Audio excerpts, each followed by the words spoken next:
Everybody, it's the Cryptid Huntress. I'm Jessica Jones. Welcome to On the Hunt tonight. Boy, we have a quite controversial show tonight. This is going to be so freaking amazing, fantastic, incredible. You name it. We've got a lot to talk about tonight, and this is going to connect a lot of dots for us when it comes to the Dogman sightings all over our country, all over North America, and across the world. And like I said, it might be a little controversial, actually. And so I have my good friend, author E.D. Testerman here in the studio tonight, and his lovely dog is on his shoulder tonight. So we're going to have a double treat with Eric tonight. As always, he brings the heat with all of these topics. And we were chatting before the show today. And yeah, I was telling him that I actually am not suicidal. Okay, and I will be talking about the Clintons tonight. And man, guess who he used to work for? Okay, so anyways, we've got a lot to talk about. Okay, and it does have to do with secret government programs involving dogmen, werewolves, and other cryptids. So please, you guys, go get your popcorn, go get your tea, pour yourself a drink, and come hang out with us tonight. We've got a long rabbit hole to dive down this evening, and it is going to probably blow your minds like it's blown mine. And we're actually going to start the show off tonight by talking about 2 remote viewing targets that I was given back 2 years ago that involve 2 deaths that happened in East Tennessee. And I think that it very much pertains to what we're going to be talking about tonight. And we're going there tonight. So I'm just a little sweaty, a little nervous talking about some of this stuff, but it's okay. We're all about the disclosure and making sure that we do connect these dots and get to the bottom of where all these missing people are going and where all these dogmen are coming from. Okay, so if you guys would like to follow along with all of my shows and check out the archives of my shows, please go over to my website, y'all. That's the cryptidhuntress.com. You can find all of my shows there. And I want to remind you guys that I do have a podcast over on Spotify. I'm on Spotify, Spreaker, all the different podcasting platforms. You guys can find my show there. I keep that up to date, and I upload them right after the shows air here on YouTube and on Facebook. Every single show, they go straight to podcast platform. So you guys can listen to me there. Please go over there and listen to me in the car, on the boat, on your spacecraft, wherever you're at, or just hanging out at work. I'm always there on Spotify and on Spreaker. Okay, so yeah, if you guys would like to support my work, I do have a Patreon. It's the Cryptid Huntress on Patreon, and I also have a shop on Etsy. It's called War Woman Goods, and I want to thank you guys so much for all your continued support. You guys are the best, man. I do have a sale going on in that shop if you guys are interested in getting some merch. Okay, and so also, please come see me at the 2025 Georgia Bigfoot Conference. That's coming up March 22nd. In Demarest, Georgia. It's going to be a wonderful event with a lot of Bigfoot field researchers there. It's going to be fun. So y'all, please come see me over there. I am one of the keynote speakers, if not the keynote speaker. I don't know. I never know from which day to day what's happening over there. But anyways, come see me, Piedmont University in North Georgia in Demarest. Okay. Well, I also have a bunch of other events coming up too, but you have to go to my website to see what all's going on over there. Okay. Well, I do have author E.D. Testerman here with me tonight, and I want to go ahead and read our intro here so you guys know exactly what we're going to be talking about tonight. Of course, we do take detours. Life is not all about the journey. It's about the detours, right? We have a lot of those when it comes to the channel and it comes to the shows because we want to cover every angle that we can to get a good grip on what we're talking about. And hopefully we don't leave with more questions and answers. But any good researcher knows, like myself, if you think you got everything figured out, chances are you're not going to have everything figured out by the end of the day. Okay. Something else comes up. And if you're a good researcher and you're humble enough to realize that, that's where the power lies. Okay. So on this episode, we're going on the hunt with author and cryptid paranormal field researcher E.D. Testerman, aka Eric. We're going to be discussing Dogman super soldiers and the secret CIA DARPA project involving special forces soldiers who were dispatched and dropped all over the world in male-female pairs, and how this program became out of control. Official reports show that the CIA requested congressional funding to bring this program to an end after it went terribly wrong. We're going to be exploring the implications, the Clinton connection, and connect the dots with Dogman sightings and missing persons. I sound so country. Missing persons inside national parks. E.D. Testerman is a disabled veteran, a single father of 2 amazing daughters. He loves to write and express his dreams and the love of writing. He writes to help others to be able to go on adventures, live in a different time, escape day-to-day life. And he lives in the country. He rides motorcycles. And he's got a Norwegian background. And he has a fantastic podcast. It's called The Bizarre and the Unknown. And you can also find him there throughout the week on live shows here on YouTube and Rumble.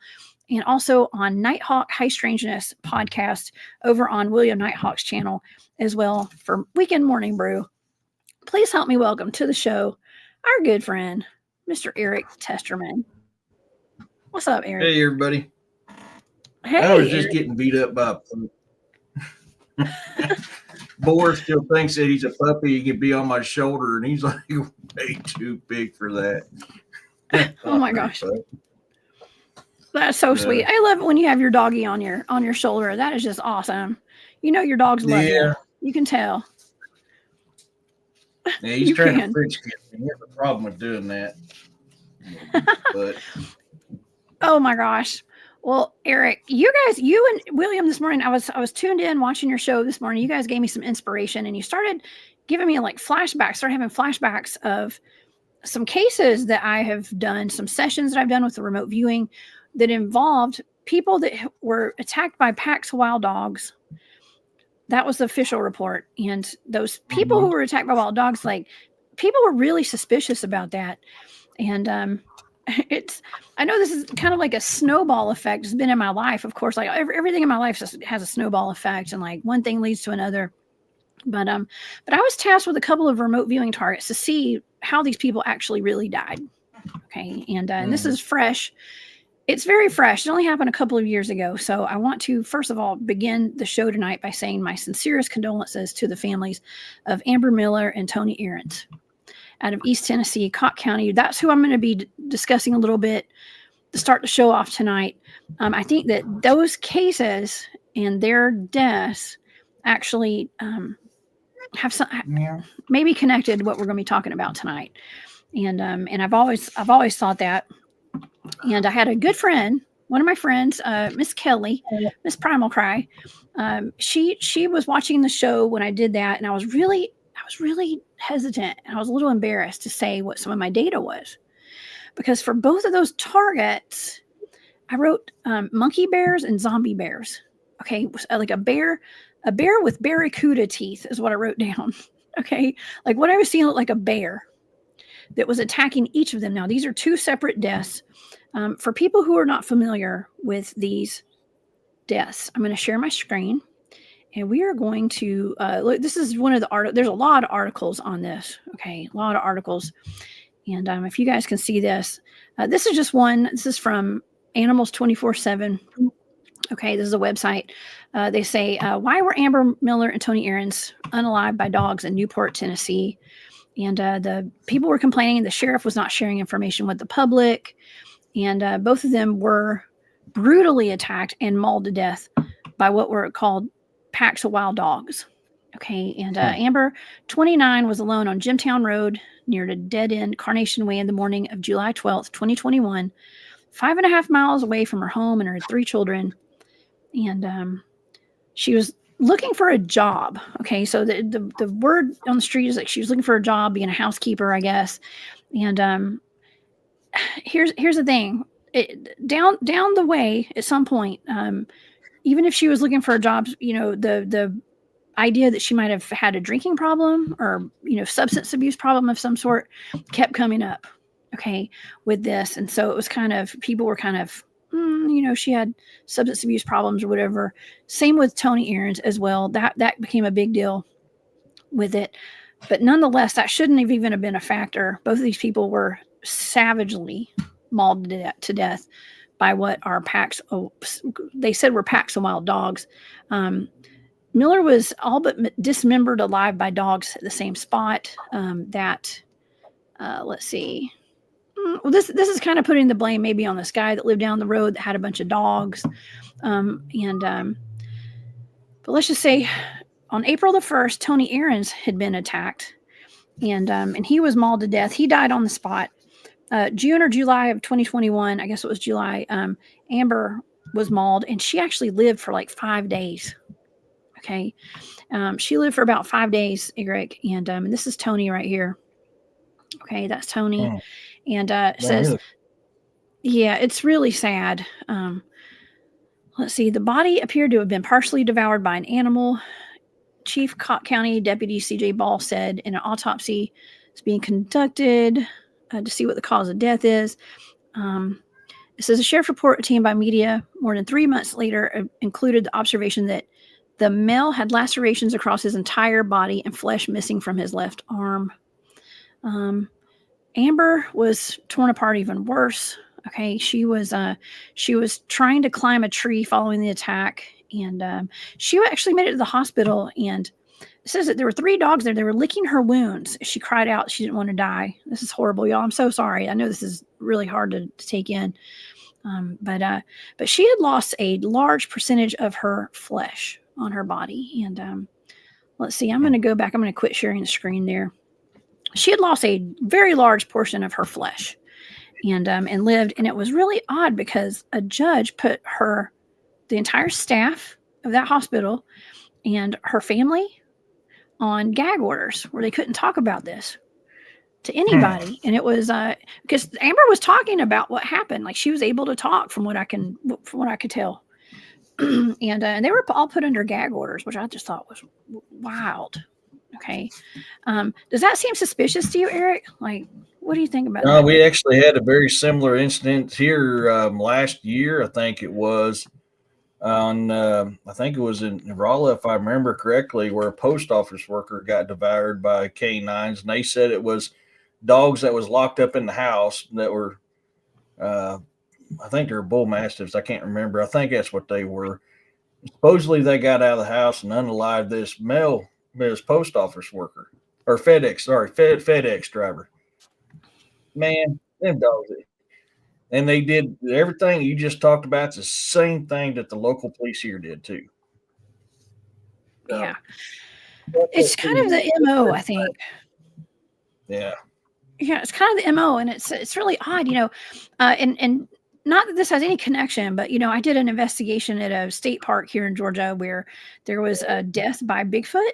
I mean, that's what I was told. I mean, the park ranger had been calling me and sending me messages for weeks, trying to get us to go out there and investigate, because he said that he was having to write up all these papers to send into the governor's office, and everybody's making fun of him. But they'd had like 9 Bigfoot sightings in a month. And so he finally got my attention when he said, hey, last night we had a death because of a Bigfoot. And when we got there, he told us what happened. The story did not go exactly how the coroner said it did. And it wasn't even an old man who died when he saw a Bigfoot looking in his window. It was actually a girl who had OD'd with 2 of her friends, like 2 guys. It's just the stories didn't match. I don't know where the story got skewed, but misinformation or cover up, I don't know. But there is a reason to keep a lot of this covered up, and we're about to get into that right now. Okay. Now I wanted to bring up the stories of the accounts, the encounter, what happened to Amber and Tony, because after that show, Kelly sent me an email, and she said, "Hey, I think this might explain your zombie bears." And I did put the video. I put a link to it in the live chat on YouTube. You got to go to YouTube to go check it out, y'all. There is a link to Israeli news on YouTube, and this is from 2 years ago, and it is pretty wild. Okay, this video she sent, and we're going to go over that. I sent it to you today, Eric, so you could watch it. And this is something that's been in the back of my mind for a long time, and I always kind of refer to it whenever I'm investigating like unspecified animal attacks. Let's just say, trying to figure out like where this program had assets. Let's just say, okay, program, and by that I mean human animal hybrids that were dropped off all over the world, and 17 of them reportedly were dropped off in the United States. And we're talking about human special forces soldiers in the military who said they agreed, like signed up for it, to go into some kind of program where they combined their DNA, maybe they got injections or something, with bears, lions, and wolves. And they put them in pairs. I'm going to get into more specific detail here in a minute. They put them in pairs of male and female to see if they could reproduce and procreate after they started becoming more animalistic and becoming super soldiers is what they call it. Okay. And I talk about super soldiers a lot. I have secret space program super soldiers on the show a lot, but these are a different type of super soldiers. We're talking about animal human hybrid soldiers, Eric. Now, you spent some time in the military. We have Caleb Jade here in the chat, by the way. Caleb, thank you for being a member of the Hunt Club for 1 month. Thank you for being here. Caleb is also a member of the military as well. And we have a few of y'all in the chat tonight, I'm sure, here. And thank you, Larry Sharp, for that super sticker. And Walter, yours too. I appreciate that. You guys are awesome. Okay. Eric, let's go there with the military stuff. What you've been a part of some special programs, probably yourself. I'm not going to ask you. I'm not going to dig into that because you probably can't even tell me about it. Some things I can't talk about for sure, but I mean, so in the Marine Corps, my primary MOS was 0331 machine gunner. I shot a 240 Golf, which was my primary weapon. I also was trained on the 50 cal and the Mark 1930 Mike grenade launcher. That was my primary weapons. Now, in SOC, Special Operations Command, I worked side by side with the SEALs. In MSE, I carried a shotgun, 9mm, and a saw. So, Marine MSE is Marine Security Element. Basically, when a foreign embassy gets overtaken, we fly in our CH-53s, evacuate the civilians, and de-escalate the issue by whatever means necessary. 9 times out of 10, you cut the head off the snake, the body dies with it. We'll just leave it at that. That's MSE. SOC, we hunted drug cartels, pirates for a living, terrorists. Back then, terrorism wasn't very rampant. That was pre 9/11. So it was mainly drug cartel and pirates. I can tell you a skinny, which is a Somali pirate, a skinny, can hide places on ships that you didn't think a normal Somali pirate can, or a normal human could hide. And so, I mean, we were constantly taking ships. You learn how to take a ship over, constantly training in Mount Town for situations like that.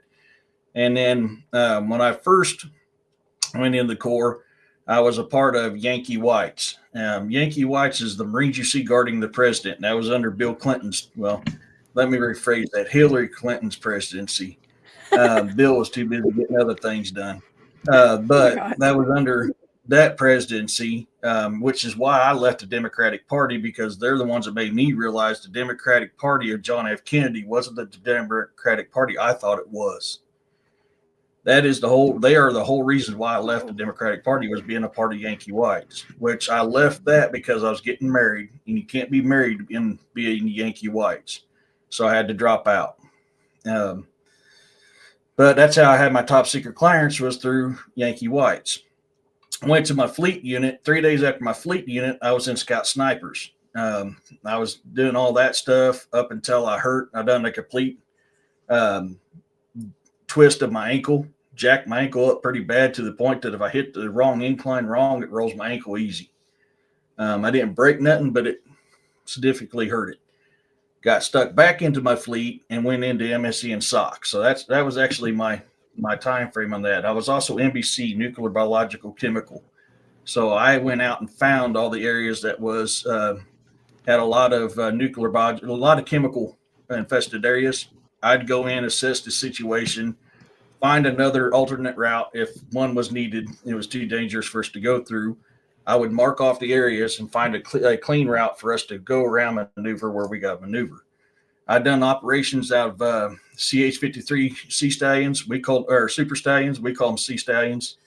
That is when you see the Marine Corps or the presidential helicopter. That's a CH-53.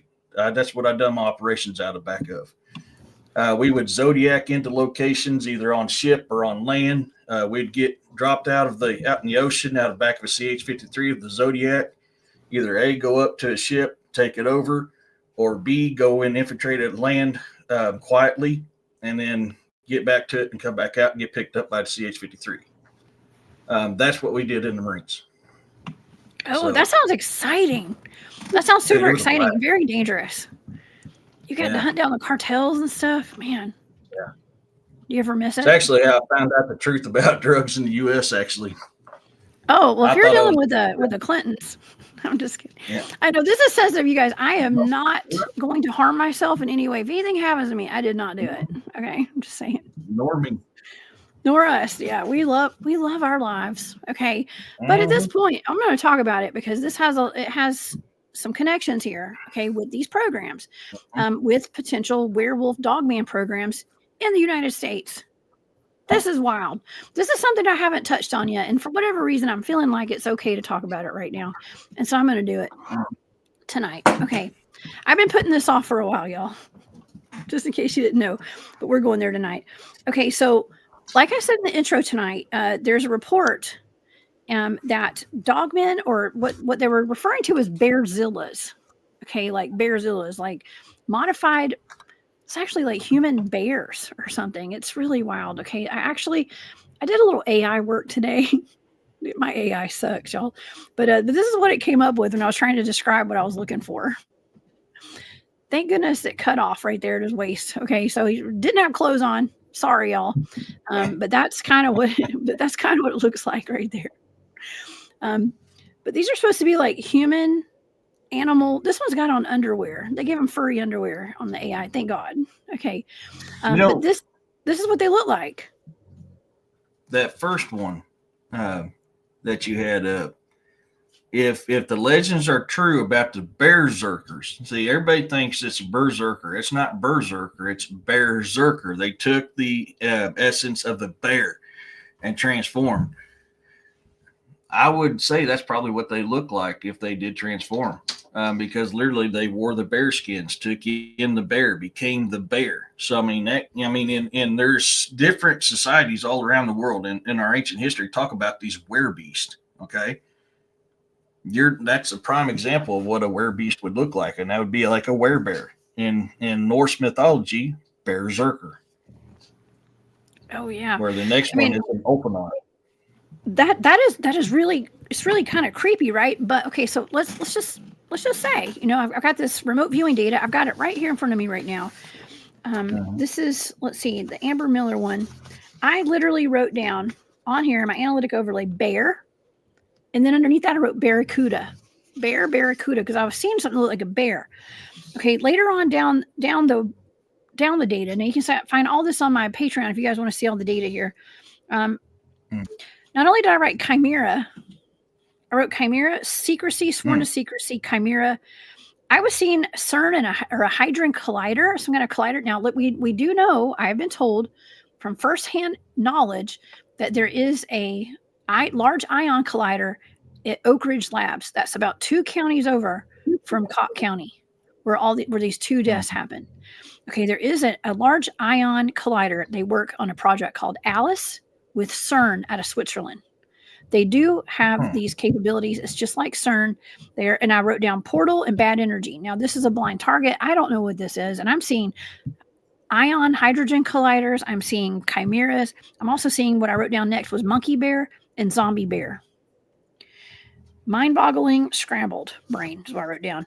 But I 100%. It was something that is a savage unaliver, is what I wrote down in this data too. Savage unaliver.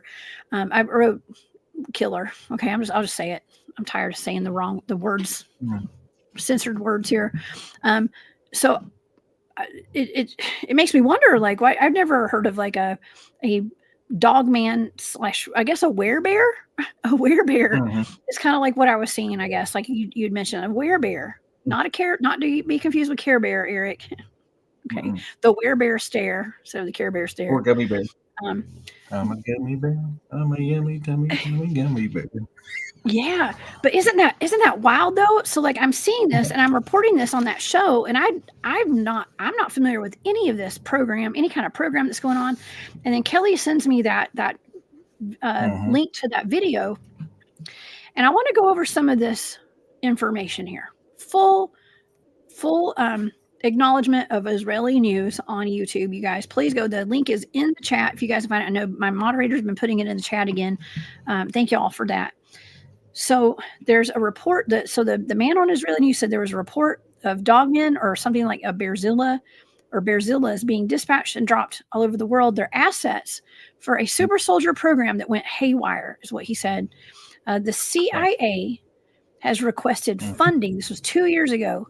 They had just done this. They had requested funding to bring this program to an end because it went so wrong.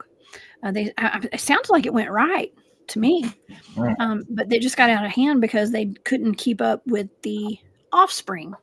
Apparently these people were making babies, and the babies were wreaking havoc. And this happened. This was like decades ago when this happened, when they started this program. It was under the Clinton administration, and it started when the Clintons were in Arkansas, actually, and then they brought it into the federal, stage when he became president. Now here's the kicker. They said in this article here, they say that Hillary Clinton was responsible for teaching the witchcraft to summon and to transform these people into werewolves. Okay, now this is for entertainment purposes only, y'all. Okay, Eric, total entertainment purposes only. I'm only going over what's in this article here and what the guy said. Yep. But it's not surprising our to me, right? Opinion of what we see in this. Right, exactly. I mean, this is back in the, I think the Clintons were in office 1983 to 1992, maybe, in Arkansas.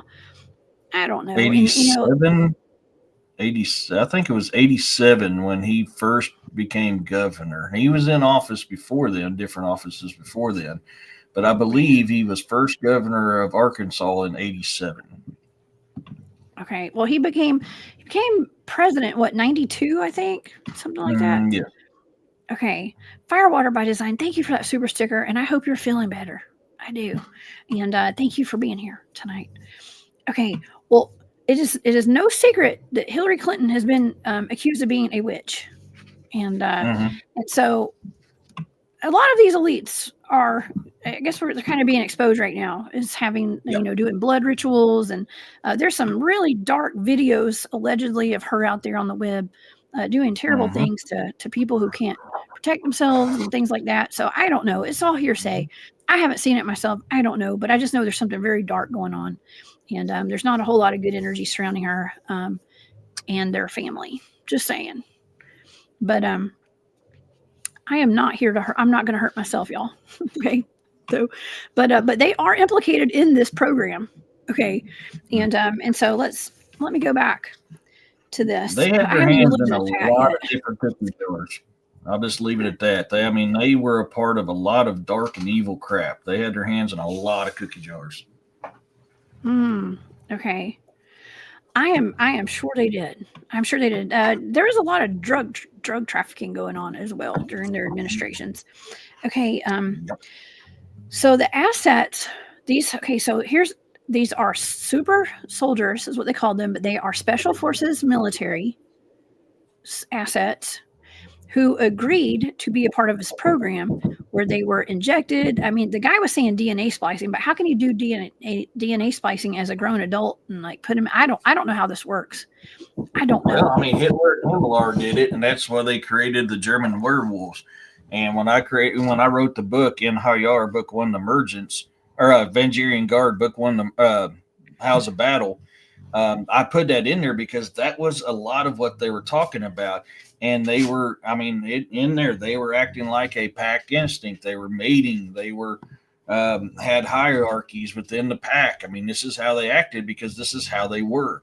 There's plenty of military records stating that werewolves are easier to control than dogmen because werewolves still maintain most of their humanity where a dogman does not. Mm-hmm. So I've heard that too. We have werewolves watching the show tonight, I do believe. So shout out to all you werewolves out there. Thank you for being here. Okay. And I'm not kidding. I'm being for real. Okay. Brick says they are using CRISPR genetic and alchemical ingredients. CRISPR generic, maybe genetic though, and alchemical ingredients. That's really interesting. CRISPR sounds about right. I can resonate with that. Okay, so they say that these soldiers signed up for this, but like, if you knew that you were going to be turned into an actual beast, I know we've got the Marvel shows, the Marvel movies, like Wolverine is one of them, right? Am I not? Mm-hmm. I mean, they injected him with stuff, right?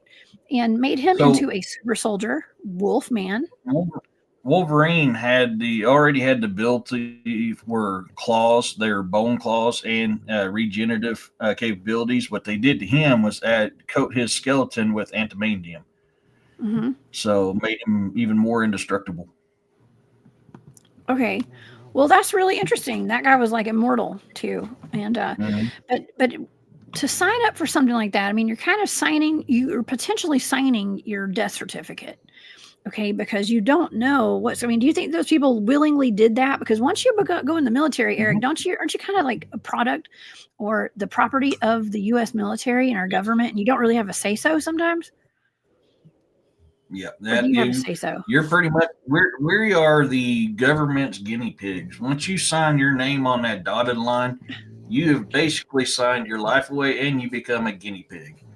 A lot of your vaccines and stuff like that are tested on soldiers prior to civilization or civilians. So all that stuff is, I mean, some people will willingly agree to these terms because they are filled with greed of power. I mean, they want power. They want this. They want that. Some of them, I guarantee you they're not. They didn't agree to it. But you'd be surprised how many actually will go, I'll do that. Yeah. Well, and it goes back to like you saying that you couldn't be married to be a part of that team, right? Because you couldn't be having a family and a wife. And I mean, some of these things, you just gotta be ready to be wild and free, literally. Okay. Mm-hmm. To go roam the woods and procreate with a stranger because she's a female and y'all got to go make babies. Bearzilla. You're more favorable if you have no family at all to go to. You're even more favored among them because there ain't going to be nobody asking questions.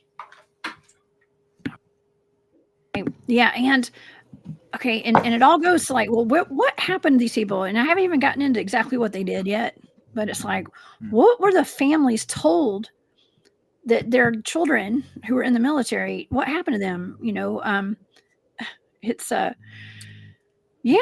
let's get into this. Okay. Mm-hmm. So this program began during the Clinton administration when Clinton was the governor of Arkansas from 83 to 92. This was this is all allegedly, I don't have facts on this, but they say this was a CIA DARPA project. Hillary was heavily involved for entertainment purposes only. Crossing the DNA of a lions, bears, and wolves with humans. There's this one picture right here that the guy on that news article had specified. I have seen this. This has been going around. This is actually out of Brazil. People will argue what this is. Okay, they will argue this till they're blue in the face. And some people say, this is out of Brazil. It looks legit to me, but they were saying that this is what they look like. It's actually from the top half. It is an animal, very animalistic. And from the waist down, it is human. Okay, like human legs. And that is for the process of procreation, so that they could procreate. A male and a female could still have babies to see what happened. Now, these things were supposedly, this is a dead one. The funding that they were requesting through Congress was to eliminate the assets and to discontinue the program. Okay. They wanted to eliminate, the money was to eliminate that. So that means unaliving them all and just getting rid of them, because what they had done was that they say that when they went to, they were dropped off in Russia and China, Brazil, obviously, just all over the world. The United States got at least 17 of them, which is an interesting number. Okay. Why 17? Because like they needed 18, right? Or 16 if they're going to be procreating and stuff. But they dropped them off. One pair was dropped off in East Tennessee. Okay. East Tennessee, around the same area where Amber Miller and Tony Aarons were unalived. Okay. And where Oak Ridge Labs is as well.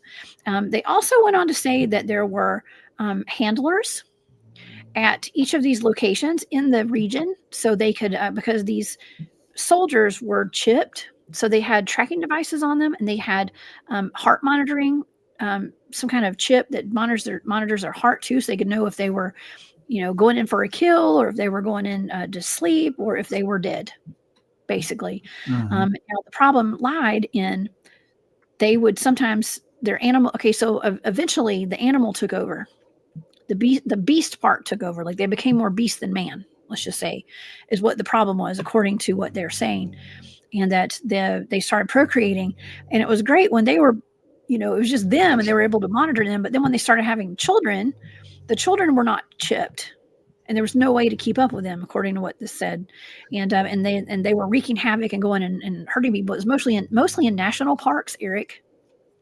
Mostly in national parks. So it makes you wonder, well, is this, obviously, if this is real, this is connected to a lot of these missing persons cases that we talk about all the time. Not only the government working with cryptids, even though I don't know, I would consider these cryptids, these are more like human animal hybrid chimeras. And I don't know. There's got to be a connection there, don't you think? Oh yeah, yeah. And there's the thing is people got to realize, there's these things have been around for a very long time before the military, 3-letter alphabet soup companies, and all these others got involved. These things have been around for a long time. Humans being humans, greed being greed, what it is. We get involved on something that's natural and turned it unnatural. And what do you get when you turn something that's not natural, that's meant to be natural? Well, you get that. I mean, I'm sorry. I mean, you just get just devastation, destruction, and chaos. We're not meant to play God. And sadly, humans try to play God. I love the Goku one on that one, Zinja. Goku nice right there. Chart. My son likes Goku as well. And is that Naruto? Something like that. Okay. Okay, so I mentioned that the Clintons were heavily involved in this, allegedly. Okay, and Hillary was accused of, she's been accused of maybe being a witch. Okay, and this is for entertainment purposes only. I cannot stress that enough, y'all. Okay, especially for this one. But the word on the street is that she was involved heavily in the witchcraft aspect of this. Now, that is turning these people. So not only were they like injected with this DNA or whatever this CRISPR stuff is, and their bodies were being transformed. Their bodies were literally being transformed. They were actually saying that the average height of each of these assets as a human was around 6 feet. Now they actually gained height when they were undergoing the process here. And I mean, we talk about it all the time on my channel about, the heads of the Church of Satan, have an opportunity to undergo a ritual where they can become a werewolf or a vampire. We also talk about the S walkers of Native American tradition, who are able to put on a pelt and become like a shapeshifter, basically, like Zinza's saying here. And so it's like, well, okay, with all this knowledge, these elites have access to hidden knowledge. Okay, secret society knowledge and things like that. Of course, if anybody had access to it and wanted to use it, it would be somebody like Hillary, you know. And I believe I've actually met her. I don't know. I remember my grandmother going up to her, and I think I was there with her. I used to work in government. Okay, so I did a lot of work with heads of state and stuff back when I was young. Okay, and I didn't get that close to her. Okay. But my grandmother did, but I did not. This is back in the 1990s or early 2000s, though. So, but anyways, that's besides the point. If you have knowledge of that, and you do have access to our military, you've got access to, you know, all this power you could potentially have. Why wouldn't you go in there and be like, do a little hoobly jubilee? And then and start working on these Dogman super soldier programs and conjuring stuff. Now I'm saying that another point that was in this article is the caves, that these people would live in caves. Okay. And they would identify the cave that they were in because they all had a pentagram outside of the cave. On the cave, a big pentagram was drawn. So that's where you knew where they were. Now, Eric, what does a pentagram represent? And why would a pentagram be on those caves? It's because it's got magical properties depending on how you use it. It was derived from the Star of David, which was the sign that was given to David by God, by Yahuwah. And, of course, you know, the devil being the devil and what he is, he takes something that God made and says, yeah, hold my beer, watch this, I can do it better. Flips it around and does something completely different, and then you get the pentagram. I mean, which has been used on all kinds of magical entities, both good and bad, mostly bad, sadly, but it has some kind of demonic power to it. But at the original part of it, the star is actually the Star of David, which was David was blessed by God. This is all in national parks, federally owned land. And these are caves in the national parks. It says that they are all associated with super soldiers. Like in Colorado, they gave the example of Colorado, but the pentagrams were seen at all of the cave entrances where these super soldiers are living, or where they were. Now, $10 million was what they were. It was a CIA, allegedly. Okay. Actually, there's documents of this, so it's not allegedly. They were asking $10 million to retrieve the super soldiers to eliminate them. They knew they would have human casualties rounding them up as well. So they said I'm going to go down the list. What they said: the assets had unbelievable, deadly force. The animal instinct part of their brain took over and made them uncontrollable. They ended the program in favor of putting the money towards AI. That's what they said. There are super soldier programs in the Ukraine just like this, and it's unknown how many soldiers actually participated in this. There was no number to it. So it could have been hundreds. It could have been, couple hundred, could have been thousands. I mean, we don't know. But 17 were released in the United States, and Bill and Hillary Clinton were heavily involved. Allegedly. Let's just say that part. Now, in 1990, they said that offspring, they started having babies. So this program had been in effect for a while by 1990. And those were not chipped. They don't know where they were. And then those offspring started procreating, and then their offspring started procreating. I mean, it's 2025 now. 1980 or 1990, I was in what, like junior high or something? I don't know. I'm old enough to be a grandma. Okay, at this point. And yeah. But this was what they were saying, and in front of Congress, this is a major blunder, and it was something that our U.S. government really messed up on, and that it had created monstrosities basically that were going around potentially hurting everyday citizens, and I'm just going to say in our national parks. Okay, now as far as the Clintons go, with like what they were saying with her involvement is that. She was teaching them. She was a part of the witchcraft and the demonic aspect. Okay, of this. Now that is just wild, because as much as we talk about conjuring cryptids and werewolves and things like that, I'm not shocked, but it's like, man, this is just like a whole new angle to it, where people high up, the highest seat in office in our country, our presidential office, with the first lady doing that. I mean, Eric, that's wild. But see, like you've had some firsthand experience with them, and working in pretty high up in some government programs and stuff. I mean, does this shock you at all? Sorry, I was getting no 9. Stop. It doesn't. Behave. Sorry. I apologize. Boar is being, yeah, bored being bored. I'm sorry, man. I was being attacked by a dog. I was wondering what was going on. Live attacked by a dog on YouTube. You got a dog. That's a Dogman attack live on air. He's big enough to be one. Oh my gosh.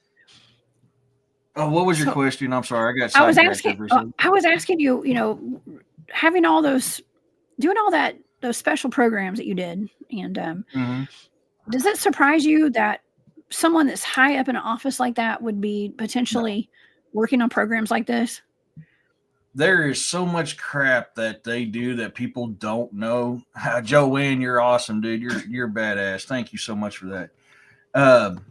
Thank you, Joanne. That they do that people don't know about. I mean, these people are in. There's a lot of. I'll just say it. I hope I don't get you in trouble for it, but they are involved in a lot of demonic stuff. A lot of these people of higher ups are involved on these demonic stuff. So as far as, I mean, you'd be surprised how many people's involved on this, from entertainers all the way up, from your local county seat all the way up. That's a part of this type of stuff. I mean, one of the most famous ones people don't know is Lady Gaga. I mean, she's big into the witchcraft world. The list goes on and on and on, amongst a bunch of other stuff that I know if I say will get you in trouble, so I'm not going to say it. But they got their hands, like I was saying earlier, they got their hands in a lot of cookie jars. So believe it or not, a lot of things that we think, we get told this is what's happening. In reality, down here, something else is truly happening.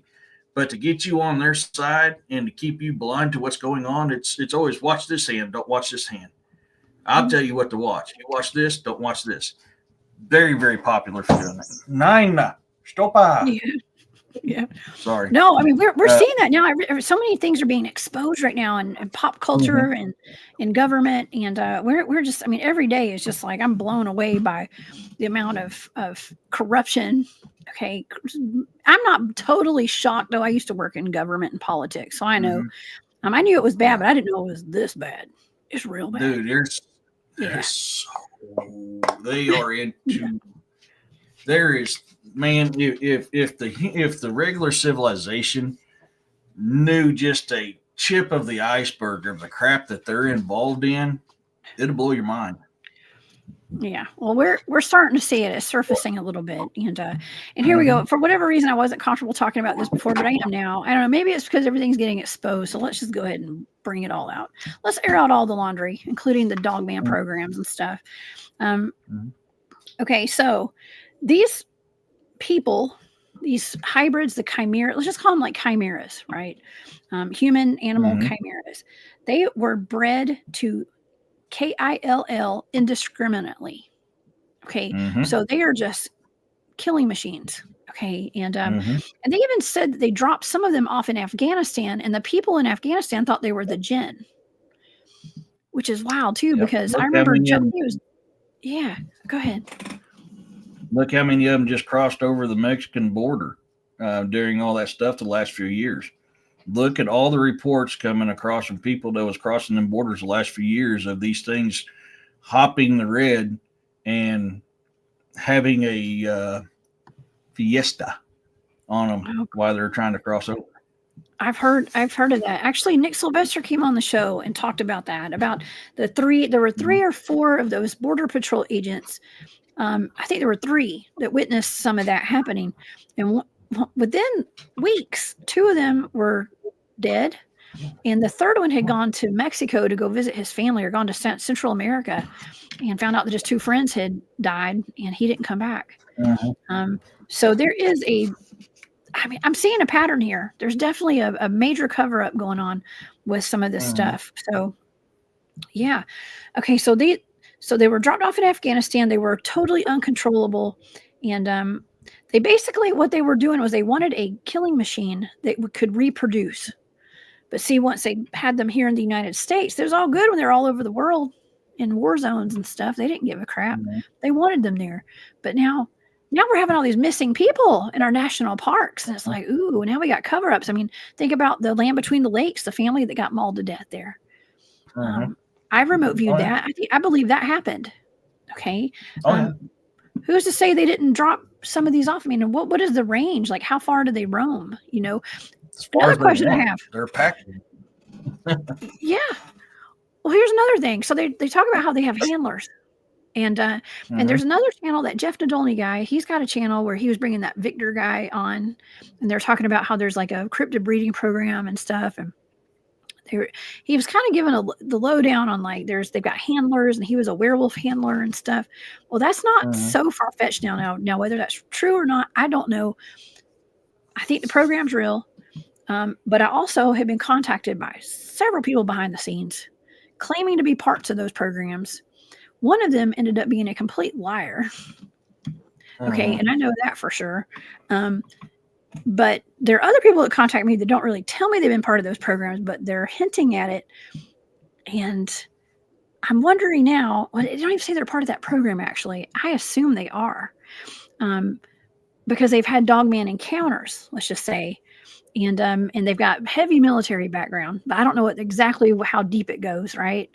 And now I'm wondering, well, are these people, and some of them have sat back and warned me about what I'm doing and where I'm going, and I don't tell them anything about where I'm going. However, could those be handlers of some of those dogmen that have been contacting me? Probably.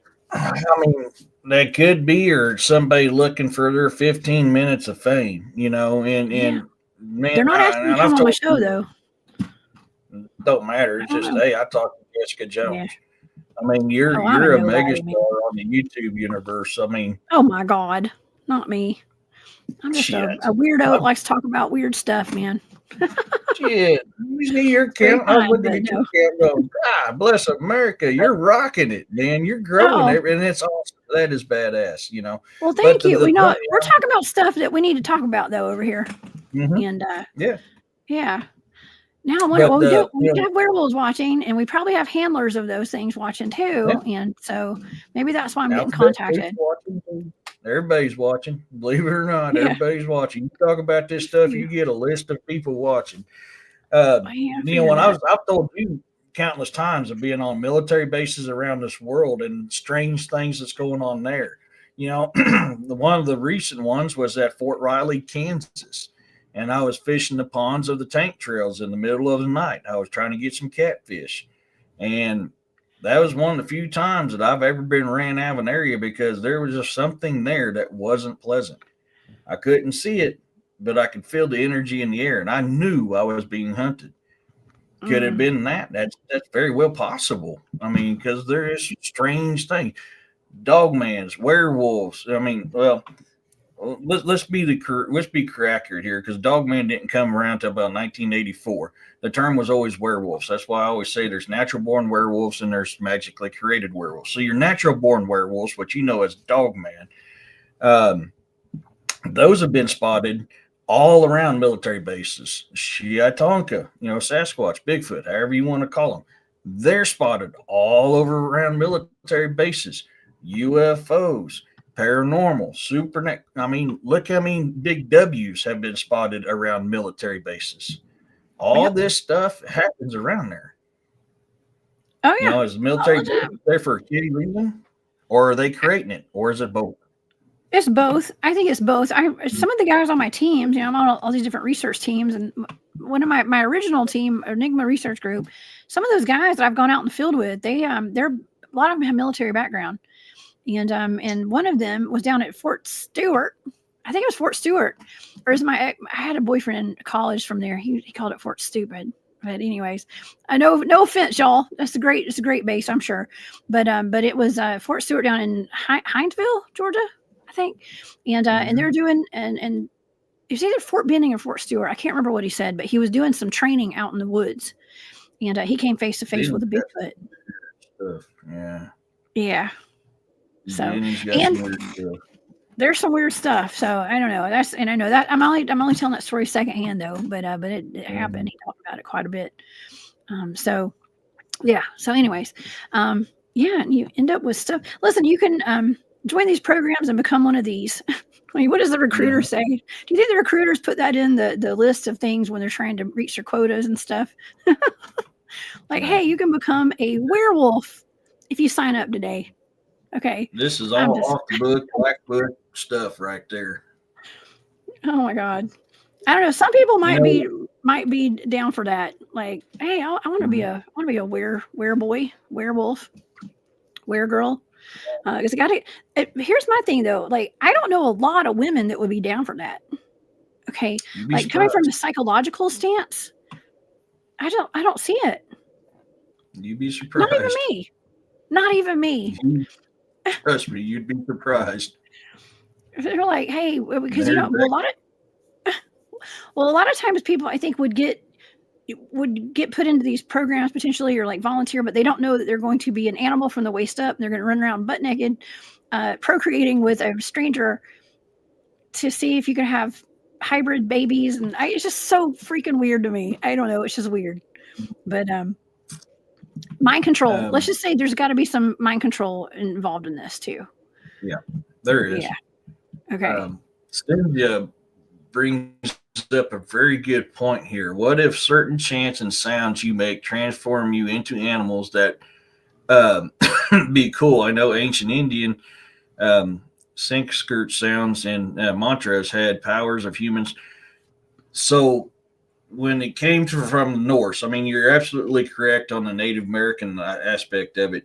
But if you study all the ancient religions, the Celtic, the Norse, and all that, they say the same thing. You drink a certain drink and you chant and you dance and then you have these skins on, and this is what brings about the transformation, i.e., werebeast,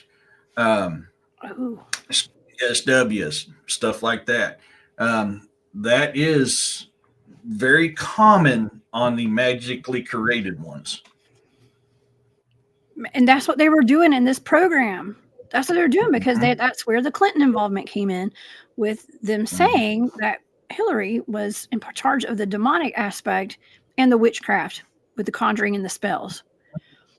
Wow. Man, this is what, I mean, we do know that there are high-level Satanists in our military. What is that? Michael Aquina? Is that his name? I believe so. Yeah, I can't. There have been. I don't know under this administration if they're still going to be there. I'm just saying. I don't know. I don't know. I think there's a lot of changes going on, but some things will probably always stay the same as well. So who knows? Okay. So let's just say in Kentucky. Let's go back to East Kentucky. I'm not Kentucky. Tennessee. Well, and Kentucky too. They were talking about Kentucky, but I'm talking about East Tennessee. They say that there were, Robin says, my brother-in-law did 3 tours in Vietnam, and he said they were dropping these super soldiers there back then. I'm assuming you mean these hybrid human animals back then. And Eric, I'm sure you probably heard that there were these werewolves that they were sent into the tunnels in Vietnam to take out people. Yeah. Yep. What you know about that? Yeah. Do you know that is a very, very common thing that would take place? I mean, what's more effective, one human versus an army of Vietnamese, or a supernatural entity that has powers that's hard to unalive? What's more realistic? I mean, was there some men that went in there and done it? Yeah, some men did. But think about it. One man versus 100. What's the outcome of that going to be versus 100 men against one werewolf? Oh, yeah. So, exactly. It's perfect soldier if you want to go in for ultimate, kill, I guess. That's like one of those words you're not supposed to say, I guess, but I just keep saying it, so I don't know. Sorry. Yeah, I slip up every now and then. I got because I'm trying not to get you in trouble. If it's my show, It's all man, good. I got to blame. Here's the thing. When I watch another channel, sometimes like this Israeli news channel, right? This guy was saying all these words, and he's got tens of thousands of views on his things, and he's not getting censored as much. He probably is getting censored, but it's like I watch shows that have like millions of views, and they say all these words. So why can't I say them? Yeah. I don't know. I don't care anymore. Yeah. I quit caring. Okay, I quit caring. Yeah. Okay, I care a little bit, but okay. So they said that they released at least 2 of these in East Tennessee. Witnesses, okay, there were eyewitnesses that came out that were saying that their animals, all their farm animals, were getting viciously attacked and they were not being eaten. So there was something that was very large that was going in, and it was attacking for sport. And so the residents got scared. They weren't going out at night. Now I don't know exactly where this was. It didn't say. It just said that in eastern Tennessee is all I could take from it. It said that a Bearzilla was suspected. Now, there's actually a whole documentary on this Bearzilla. You guys can find it on YouTube if y'all are familiar with Bearzilla. Okay, and so let's go back and look at this one more time. I know this is the buff bear man, buff bear human thing. This is what they were kind of describing right here. Okay, maybe not so buff, but something like that. And maybe it was more like that. Okay, something like that. Looks kind of like a wolf man, but also a bear. In 1944, it was the first sighting of what they called a Bearzilla. Okay, and now I do know I put this in y'all's chat today, Eric, when you were on there with William this morning. In 1920, there was a gentleman who had a place called the Billywhack Dairy in California. He was part of the OSS, which later became the CIA. And he was working on secret programs underneath his dairy, underground, in a facility, in a lab, where he was creating animal-human hybrids in the 1920s. Yeah. That's where these goat men are spotted now. They think the goat men they call them the Billywhack monster. So that was in the 1920s. Okay, 1940s, we got these Bearzillas running around Kentucky and Tennessee, and now we've got the U.S. government dropping these things from helicopters into wooded areas of Tennessee. Yeah. I believe it. What's a prime example? I've actually created a picture myself. I gotta remember what 9 Stopa Steets. Sorry. People don't realize a lot of these things. I mean, these things date back a very long time. Even Ulfanar were known to sometimes only be clothed from waist down, sometimes not at all, but they carried weapons. Ulfanar still had a lot of their human instincts to them. Things have been being created for a long time. If you study, we'll throw Anunnaki. Studied the Anunnaki. Anunnaki were gene splicing, creating new things. In fact, that is one of the theories where we came from. We came from the DNA of the Anunnaki and the DNA of creatures that was already here, which joined together created us. This stuff has been going on for a very, very long time, a lot longer than what people realize. All you do is study it. If you study it, you'll find it goes way back there. So that dairy there she was talking about, could they been doing it? That could have been very well a black op operation designed to do that, disguised as a dairy farm. They're not going to have it out in the open where people go, "Hey, I see what you're doing." No, they're going to either have it hidden somewhere or disguised in plain sight that you don't even think twice at looking. That's right. Well, he had a prize bull there. It was like a prize bull. Maybe if it's a dairy farm, they had to have cows, not bulls, right? I don't know. He had some kind of prize cow. You got to have a bull. You do? You got your your cows, you got your heifers, you got your steers, you got your bulls. I mean, you got all that stuff. And in order to have babies, you got to have a bull. So what's the best way to produce milk? Well, get them impregnated. Yeah, that's true. That's true. So yeah, he had hormones.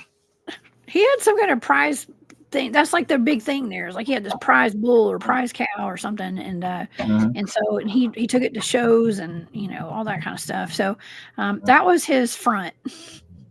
Okay, we're just gonna call it a front for all the experimentation that was going on down there. I mean, it was a huge operation, and it could have been it's like a deep underground military base, but it wasn't that deep. It was just underneath the dairy, and but it was underground, and he was working on chimera experimentation. Oh. So 1920s, and now we are in the 2020s. That was 100 years ago. And so that was 100 years ago. Our military was utilizing chimera research and making these monstrosities. I hate to say monstrosity because these things that they're creating can't help it, what they are. Okay, I feel bad, but it is what it is. And so now we're fast forwarding to 2025, 2020, 2012, 2010s. We've got all these people that have been going missing out of our national parks, and this is federal land. Knowingly, rumors, and we got maps, we got eyewitnesses that say there are a lot of deep underground military bases underneath each of our national parks, underneath a lot of them. We've got people that are going missing in droves out of these parks. And of course, we have our cave systems as well. This is that map from 2012 that David Paulides published of some of the missing persons clusters. But it looks like there's a big old cluster right there in East Tennessee, Western North Carolina right there. And that's where they said that basically that's where they dropped two of these things off. And that's where in the area where Amber and Tony were both unalived right there by packs of wild dogs. And just like I said, Amber survived for a few days, and they put everybody under a gag order to not talk about what happened to her and what really got her. Yeah. Okay. So I don't know. We're just putting this out there. I'm putting this out there. This is all my fault tonight, y'all. It's my fault. Eric had nothing to do with this. I just invited him on. If anything were to happen, yes, we're just connecting these dots at this point. And if we need proof that our government has these programs, I think they do. Okay. And this is why we're putting this out there to the public tonight to talk about it. So, but yeah, the families, let's just say, like, what I asked earlier, like, what are the families told about these people that are in these programs? Well, according to what that man was saying on Israeli news, he said that they were told that they all died in combat. Mm-hmm. Is that typical? The other great excuse? You got two major excuses that they use on pretty much 98% of the stuff. They either were killed during a training exercise.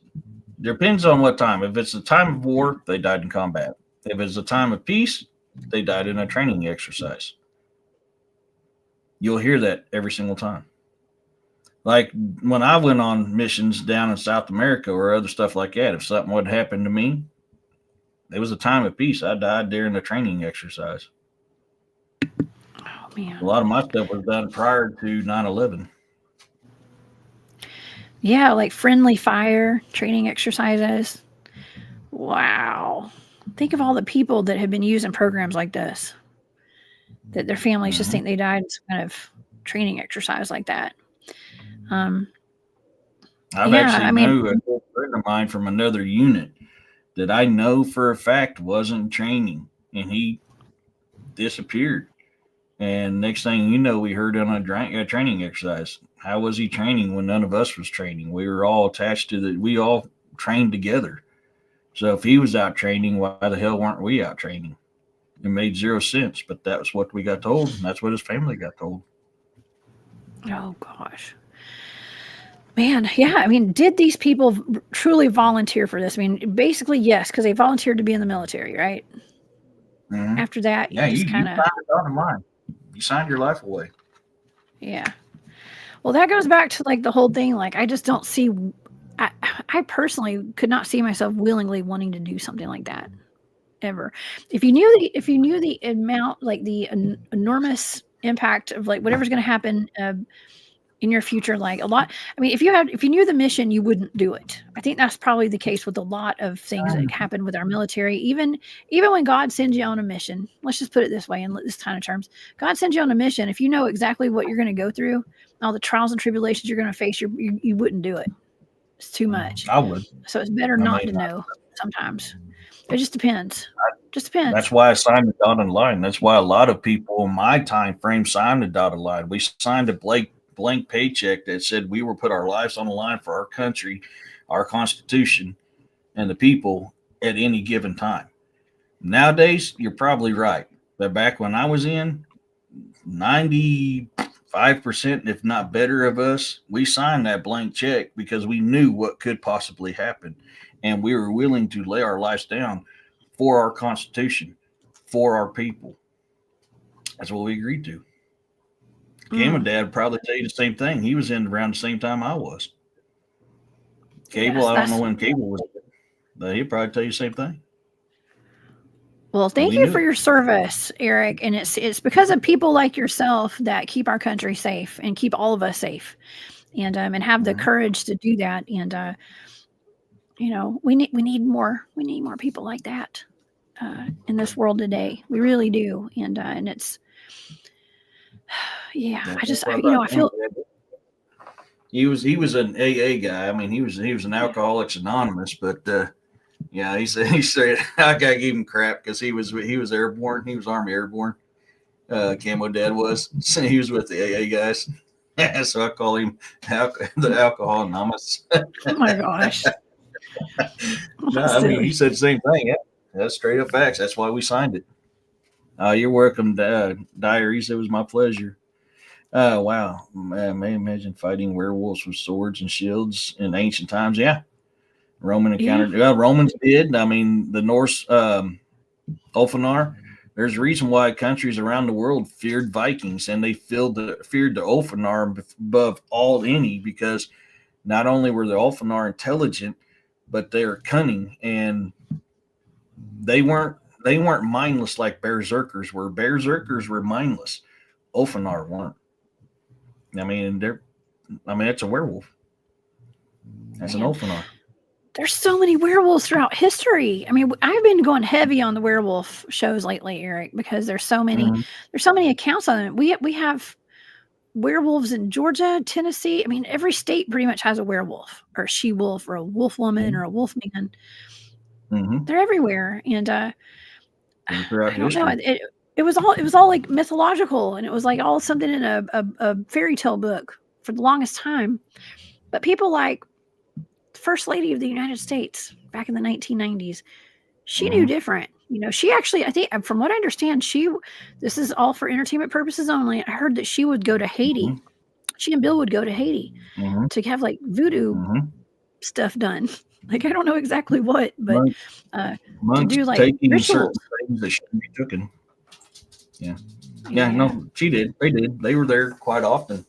They had their own little programs down there. They had their own little charity deals down there that dealt with little versions of something, and a lot of time them little versions would mysteriously disappear. Yeah, that's really horrible, really sad. There's a very dark underworld to all of this as well, very dark. But I guess my point was just to kind of point out that they are heavily people who are heads of state. Heads of our world are very heavily involved in witchcraft. Some of them. This is all for entertainment purposes only, y'all. But that's just alleged. That's just hearsay, total hearsay. But I hear that they are. Okay. Yeah. And it's dark. We're talking blood magic stuff that we talk about pretty often. With all these, like, they say there's like a whole city under DC. Like where they go down and perform rituals and all that. It's really wild. So of course they're going to have werewolves in our military, and it's just wild that maybe one of our first ladies was in charge of helping with that program. It's sadly, it's crazy, of course. Oh my gosh. Yeah. Well, to this day, okay. So we've explored the Dogman breeding program. Allegedly, okay, like there's supposed to be one of those programs, and the handlers have come forward. At least one. I've had a couple that have contacted me. One of them turned out to be fibbing. I'm pretty sure.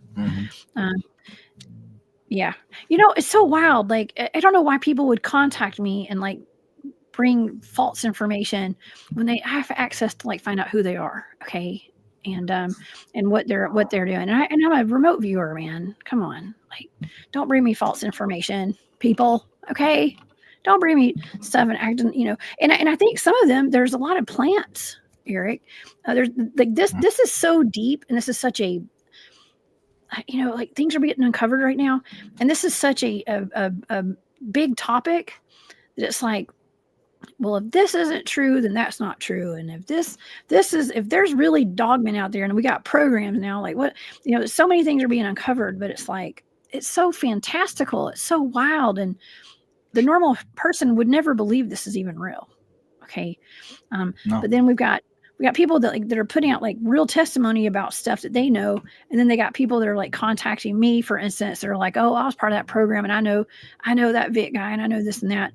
And, they've got information, but it's like they're plants. It's like informants and stuff. It's just like what it is. And I shouldn't even be saying this publicly right now, probably. But I think even in this, it's such on a grand scale of deception with the general public that they've even got like informants that come out and like want to throw my path off. You know what I mean? And I don't appreciate that. So I guess that's what kind of would make me kind of a threat if I'm able to remote view this kind of stuff too. You know what I mean? So that kind of sucks. But anyways. And the sad thing is that is one of their best used tactics, is to give you false information to throw you off, to discredit you. Exactly. You know how many people try to discredit me? Mm-hmm. I've had a couple of people with big mouths that have definitely tried. They don't come at me for being a Bigfoot researcher. They come at me for my remote viewing stuff, because that's where they're trying to discredit me because of the, I don't know, just because I can uncover some stuff for entertainment purposes only. Thank you, Maureen. Yeah, for entertainment purposes only. And so, yeah, I love my life, by the way. I would never hurt myself. Eric. So anyways, this is wild though, but even like these topics right here, there are people that have a vested interest in always covering this up, not to get this out. So it's just, I want everybody to think about it. Keep your mind open, y'all. Go ahead, Eric. Sorry. Put it like this. If word ever got out what they truly did, do you honestly think the American people would stand behind them for doing it? No. I mean, there's a reason why they fight so hard to cover shit up. There's a reason why they try to censor people. There's a reason why people mysteriously disappear who end up talking about this stuff, or something bad happens to them, or this, because you can't get, if the truth is out and they get exposed for what they do, people's going to lose faith in them. Yeah, well, the information's already out there, and here's the thing: like, I'm not going over stuff that's not already been out there. This article, that video has been out for 2 years now, and it's really perplexing to me that not more people have discussed it. Okay, like I would think, like, after this came out, like every channel on YouTube would be talking about it, Rumble and everything, but nobody really ever did. And I've referenced it several times throughout the past couple of years, but for whatever reason, I just feel like it's important that we discuss it tonight and like really dig into it, because I think it's like a culmination of so many things are like happening right now, and the politicians are getting exposed. And so now I don't feel fear for my life so much, talking about it, I guess, because they got other stuff to worry about. Yeah, I mean, it's interesting stuff, man. I love talking about this. I'm scared to talk about it on certain things because I don't, especially like on somebody else, on my show, I don't care. But when I'm on somebody else's, like, I don't want to hurt nobody by saying something that gets them in trouble and they lose their show or something. That's why I'm trying to pick my words carefully, because I mean, that's not what I'm about, and I don't like that crap. On my show, if I get my ass in trouble, I get my ass in trouble. Only got me to blame. Well, it's all for this is all entertainment purposes and stuff. Like we don't know what we're even talking about. We're just talking about crazy stuff. It's our view and our opinions of what we read. It's my opinion, and it's merely entertainment. But it's also, there are real lives that are affected by this, and so that's why I want to. You got to be up there. Let's just say that some kind of asset did harm and unalive let's just say even Amber and Tony. Let's bring some justice to their families. You know what I mean? Yeah. And let's get the, if that's what happened, let's get the truth out there. But listen, our government is never going to admit not being in control of stuff. And this is one of those cases where they're out of control with whatever these assets are. And that's according to this article. And if that's the case, we're never going to get the full truth on any of this. Not from them. Yeah. I'd like to know like what that gag order was about too. You know, like what did the people there know? Will there be a whistleblower to let us know what really happened? I wish there would. And if they wants to blow the whistle on it, hey, come to my show. I'll put you on anytime. I don't care. Yeah. But Caleb has no filter. Caleb, you got to come on my show sometime. And yeah, you know, it's actually really good. Maybe I should start doing like a weekly show on Rumble too. Don't you do shows on Rumble too, Eric? Because you can talk about need to stuff get back on Rumble. Yeah, I see on Rumble I can speak more freely. So a lot of my political stuff I do on Rumble. I haven't done one in a while. I've been busier than a freaking hiccup. So I haven't done one in a while. But on Rumble, I can speak more freely. I'm not censored. I'm not gagged, none of that stuff. So I can talk more myself on that than I can with YouTube. So like when I'm talking about things that's going on behind the scenes with the government, with the world and stuff like that, I usually do that on Rumble. Yeah. Unfortunately, we gotta take precautions sometimes with some of the stuff we talk about. And so, like I said, tonight is just this is not anything that has not already been discussed. It's not already on YouTube somewhere. So, but we're just going to connect some more dots tonight. And that's what we're doing. I just think that there's going to be a connection with the Dogman breeding program, the Cryptid breeding program, and with Nick Sylvester coming on and talking about how the government is working in conjunction and working with like 12 or 13 different types of cryptids. Eric, have you heard that before? Is it 13? I don't know. 13 sounds like an interesting number there, but it was like 11, 12, or 13. I can't remember. And we're talking about everything from Sasquatch to Dogmen to pale crawlers or whatever. I don't even know how they work with those, but that's what he says. I was thinking there was more, but that's interesting if you say 13. That's a very interesting number. Yeah, and we're talking about like assassinations and kidnappings, I think was the main role that those cryptids would play.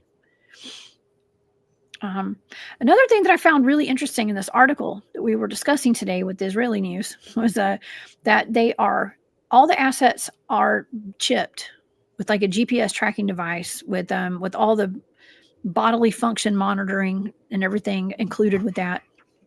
I mean, they got that nanotech. Okay, they got that nanotech. I think a lot of people probably have it in them at this point. And there are plenty of people that believe they've got, implants from ETs and stuff as well too, right? That are probably monitored pretty heavily. It wasn't a FedEx driver here in Missouri last year that had the same thing happen to them. It was an Amazon driver. I'm looking it up now. It was Amazon. Actually, D.A. Roberts and I did a show where we talked about that. He came on my channel about a year or so ago, and right after that happened. And we talked about it because it was an Amazon driver and went to somebody's house, and the dogs came out of the doggy door or something and allegedly attacked him. And the dogs were found inside. As soon as the cops got there, the dogs walked in the house and unalived both the dogs with no questions asked. And the case is still considered open, so you can't get to the files on it. So yet again, there's another one, and that was a recent one. That was here. Okay, you came on the channel. We talked about your werewolf reports out of Missouri. Oh, yeah. How many werewolves do you guys have? Actually, I mean, there's a lot of stuff. Like in late 90s along W Highway here in Dallas County and Webster County, we had a lot of livestock that was killed. Their throats were ripped out. Their sides were gashed open. Choice meats eaten from them. And that was cows, horses, sheep, dogs. This stuff happened all along the highway, which W goes next to the Niagara River. the Niagara River is very well known for Dogman and Bigfoot. And they tried to claim it was a pack of bull mastiffs. Well, bull mastiffs is not going to be running around in a pack hunting livestock. They're just not going to do that. I'm sorry. We chalked it up to a cougar because we seen a cougar on game cam. We knew cougars are here, even though Missouri Department of Conservation would tell you that there's no cougars in Missouri. We're like, yeah, you're full of crap. I literally just ran or followed one down the road a couple days ago. I mean, we've had them here. But it was the manner of how these things, the fact that it was cows and horses and dogs and sheep and goat that were getting killed by something. And they weren't all the way eaten. They were only partially eaten. It was choice meats. And it was all along the Niagara River and W Highway, which later on, whenever I got to researching about Dogman, because I've always known werewolves as werewolves. It wasn't until later on recently that I learned about Dogman. I started going, hey, whoa. There's a really interesting connection here on this. And I started putting pieces together. And the fact that they're known to be along the Niagara River. I mean, and that was, like I said, that was late 90s when that happened. I would say probably mid 90s when that happened. And then I've got a report that I'm working on from 50 years ago of a werewolf spotted in this location, and then 50 years later the same looking werewolf was spotted about 4 miles from it. And of course, when I was down there doing the initial investigation, trying to get feel for the area where the first sighting was taking place, was one of the very few times I've ever been ran out of the woods.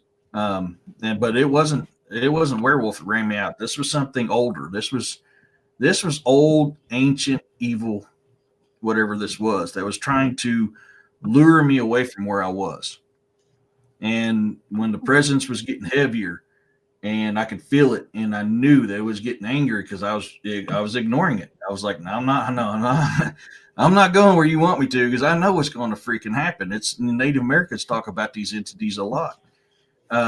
That's whenever I was like, I got to get the hell out of here. Of course, I had my thermal then. I wasn't live no more when this happened. I was running my thermal trying to catch or something in the woods.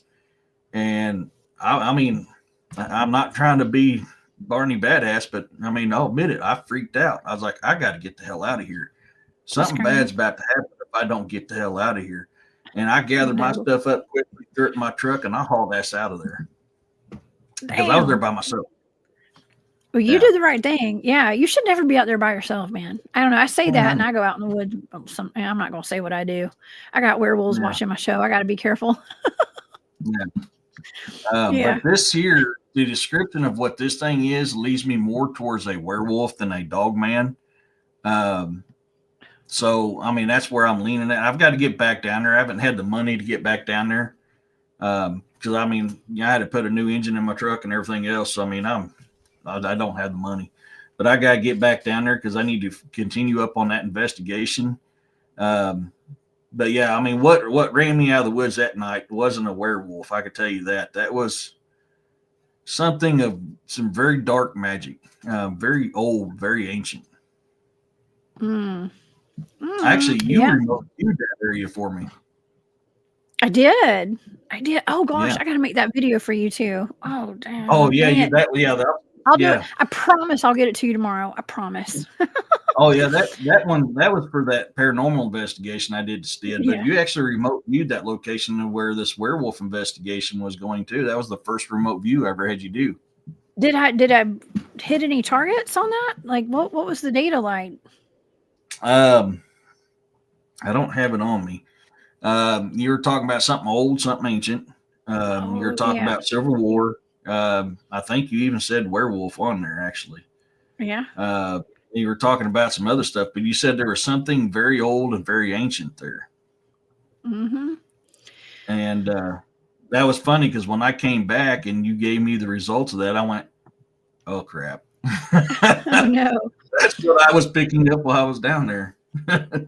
Well, okay, so you're talking about like certain areas have like ancient powers and stuff. I mean, and that's why these elite have placed all these government buildings, these special, even churches are on these places of power, right? So they can harness that energy and do things like conjure cryptids and shapeshift. Whoa. Oh God, that was my dog. I'm jumpy over here talking about this stuff. My dog just hit the wall really hard. It scared me. Sorry. I was like, oh, there's a werewolf coming through my wall. Okay. But yeah, it's harnessing that knowledge, that secret knowledge, right? That's kind of been hidden from the general public for a long time that we're not supposed to be privy to. But even with like the ley lines and stuff like that, I mean, there are certain places of power that are just have this ancient energy there. And yeah, maybe it's got something to do with all this, especially with the First Lady, Miss Clinton, being a part of these programs with her Hoobly Jubilee. Is Hoobly Jubilee a bad way to say that? I don't know. It's the best way to say it. Magic, black magic, I guess. I'm not accusing her of that, by the way. It's for entertainment purposes only. Once again, but yeah, it's Ascent of Phoenix wants to know what is the difference between a werewolf and a dogman. Would you like to address that, Eric, or should I? So a werewolf. We think of werewolves nowadays. They're magically created. They still got a lot of human features to them. They don't have a tail. They're mainly hairy from the shoulders up, the groin area. There is some hair on the arms and legs, but they still keep a lot. You can see a lot of skin. They're distorted.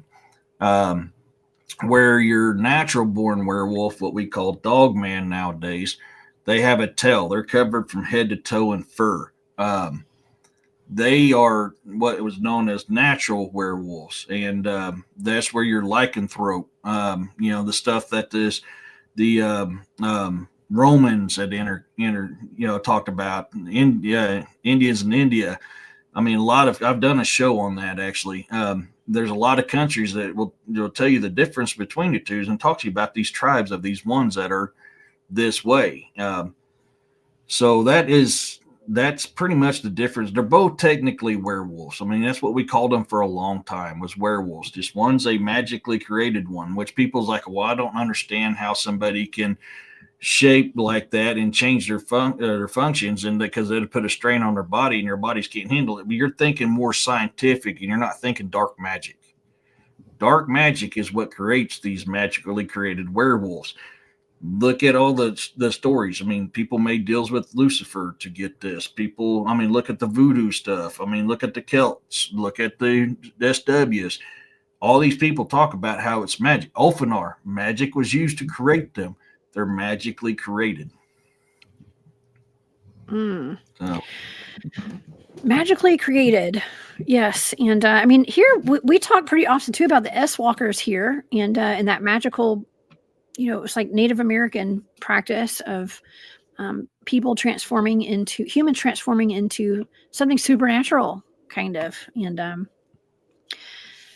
don't know. It's wild that like most people, I'm going to say myself included, for the longest time have only, you think about a shapeshifter or something like that, you think of that's like only a Native American tradition kind of a thing, or a werewolf from like European folklore. Okay. But now it's like, it's so prevalent. I mean, I was watching that football game. I know you like football. And what was that? Was it Super Bowl, I guess, last week? And that lady with the blonde hair and probably blue eyes was like sitting there with the voodoo doll and like poking it with the needle, like over and over and over again. And I was like, man, there's like, it's like little blonde-headed Caucasian women are like into the voodoo stuff just as much as anybody else is. It's wild. Yeah. Not typical. And I know that's stereotypical, but it's not stereotypical, There's actually two different forms. There's voodoo and there's hoodoo. There's actually two different ones. One is dark where the other one's more light. Voodoo is more on your dark side where your hoodoo is more on the light side. That is, people don't understand that they mix the two together all the time, and there's actually a difference. There's actually two of them. There's voodoo and hoodoo. Well, and people in our government apparently are using that, and in our military. So, Yeah, that's why I want to get Caleb on the show. Caleb's in here in the chat right now. He actually I believe he was a Marine too, and he utilized magic, the arcane, and has a lot of knowledge on all that stuff. So Caleb, I keep saying every time I see you in this chat, I'm like, you need to come on my show. So so I'm gonna hopefully I can schedule Caleb to come on the show to talk about all that, because I think that's very important and very timely right now for us to discuss things like this, because like I said, a lot of things are being exposed right now. We're talking about it. It's not that far fetched. It's the real deal. Okay, and I want to bring people who have firsthand knowledge and experience of all this on the show to discuss it with me. It's not just all hearsay. And like I said, this article has been out for 2 years now, and the video has been out for 2 years. The CAA person, whoever that was, the representative, went before Congress asking for $10 million to go get these assets reeled back in and eliminate them. And that was 2 years ago. Okay, think about how many people might have been injured by these things through all those years. All the people that have died over this. Go ahead. I'm kind of curious what Caleb has to say on this, because if he was in that side of it, he would probably have way more knowledge than I can ever think of when it comes about that. Yeah, that would be interesting. Yeah, I've done it. I've done at least one show with him on another channel before. Over on Aquarius Rising Africa. I got to hang out with them and talk about it. So I can't believe exactly what we were talking about. It might have been like cryptid containment or something, or underground stuff. So yeah, we'll get him on the show for sure. Ascena Phoenix says, does anyone remember the story where some witches in Mexico flew down and attacked the Mexican police officers? Oh my God, no. Actually, yes, I do remember hearing about that. That was a couple years ago, wasn't that? No if way. I remember right, this Phoenix, let me know if I'm wrong. That was a couple years ago that happened. Well, no, or was it last year? I think it was a couple of years ago that happened. I remember hearing about that. That was a big old thing, and people try to. I mean, of course, you got people with their 15-minute clickbait stuff trying to turn it into something it's not. But I do remember hearing something about that. Oh my gosh. They say it appears that YouTube has scrubbed that story, but you can tell that those police officers were genuinely spooked up from that experience. Yep. Oh, man. They were backing up quick. I mean, this thing was coming at them. They were just hauling ass backward. Yeah. Oh my God. Oh my gosh. Well, I mean, I would be a little perplexed too if I got attacked by witches from the air. That's why they always say to look up. Okay, like we always look up when we're out doing our research and stuff, but that would be like on a street somewhere in the city. It was.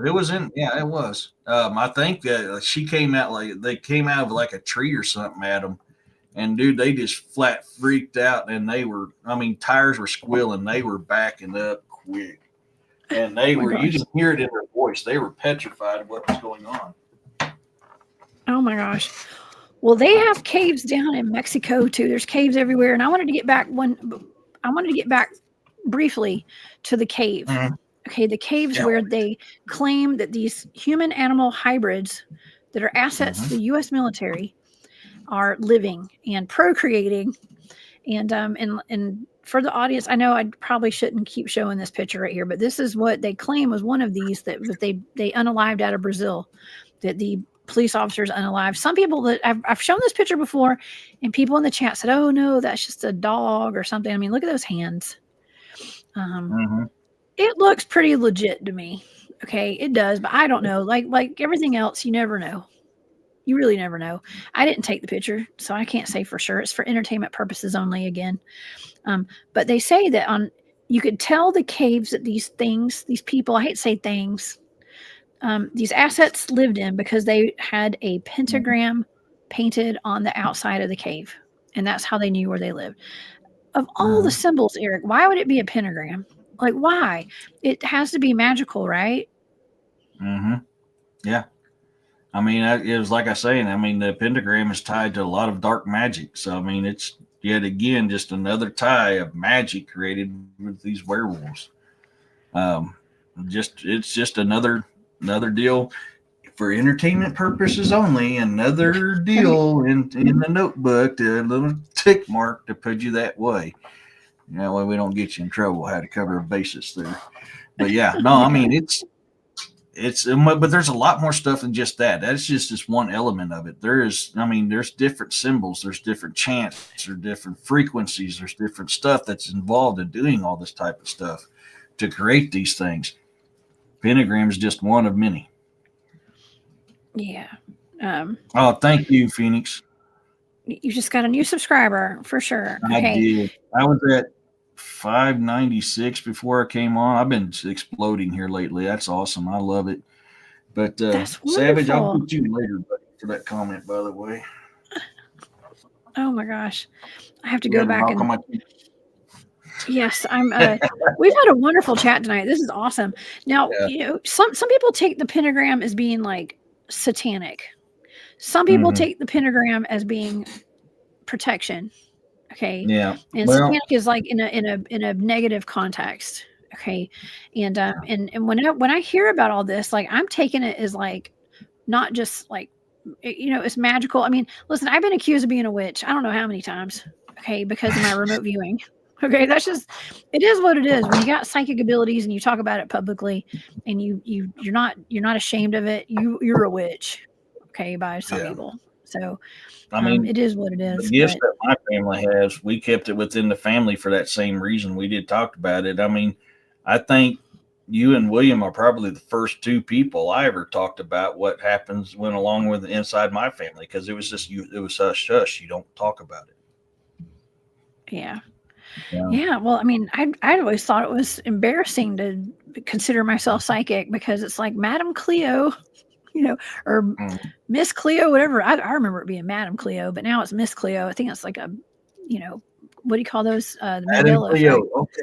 Yeah. Yeah. Madame Cleo. I remember that now. Oh my gosh. Yeah.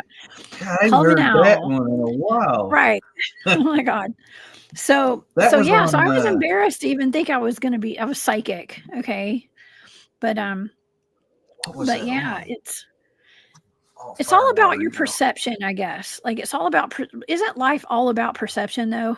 It's all about how you, like your life experiences shapes like what your perception is of the world, and when you've been taught like in a super strictly like religious background and, or the opposite or whatever. I don't know. There's some middle ground there. Gotta be some middle ground though. Anyways, it gets all blurred. Okay. And, but with the pentagrams though, that 100% indicates that there's some kind of magic going on. Is that typical with like the S walkers too? Like, what, I don't know if we should get into this conversation tonight, but like when it comes to someone who's been turned into a S walker, did they go live? I mean, I know that some of the practices, some people say they go into a cave to like do some ritualistic stuff. I mean, do they have pentagrams there too? And is it like kind of satanic kind of stuff? I mean, it's got to be kind of different, right? Or is it the same? They got their own symbols. Yeah. I mean, which we can hit. We'll be hitting that tomorrow because you're coming on with me tomorrow, possibly even Ryan Tremblay. That's why I haven't posted the show yet because I'm waiting to see if Ryan's coming on too. Because we're going to be talking about shapeshifters. I mean, we're going to be talking about these very same things on my show tomorrow too. So, but yeah, they have their own different, and that's where I was trying to hint at earlier. There's different symbols and different stuff. There's more than just one thing. It's all, you got to have something visual, you got to have something physical, you got to have something frequent, and you got to have something else. I mean, there's different things involved in doing this type of stuff. The Smith side of my family was into dark magic very deeply. And that's why I never got a part of it, because I've seen literally what it does to people. When you use dark magic, it really destroys you. And I've seen this. I grew up with this, seeing this personally in my own family. That's why I want no part of dark magic. I mean, no part. I mean, I've seriously, you think, good visual aid. You see what a person looks like before they're on meth. You see what a person looks like after meth. Dark magic works the same way. It literally eats you from the inside out. It literally destroys you physically and mentally and spiritually. And I've seen this firsthand, what it does to people. And how your lives are shortened and all this stuff. And that's why I want no part of it. But it's all symbols, frequencies. I mean, the chants, all this, the chants are a frequency. This frequency comes in, it does what it does. All this has a part of it.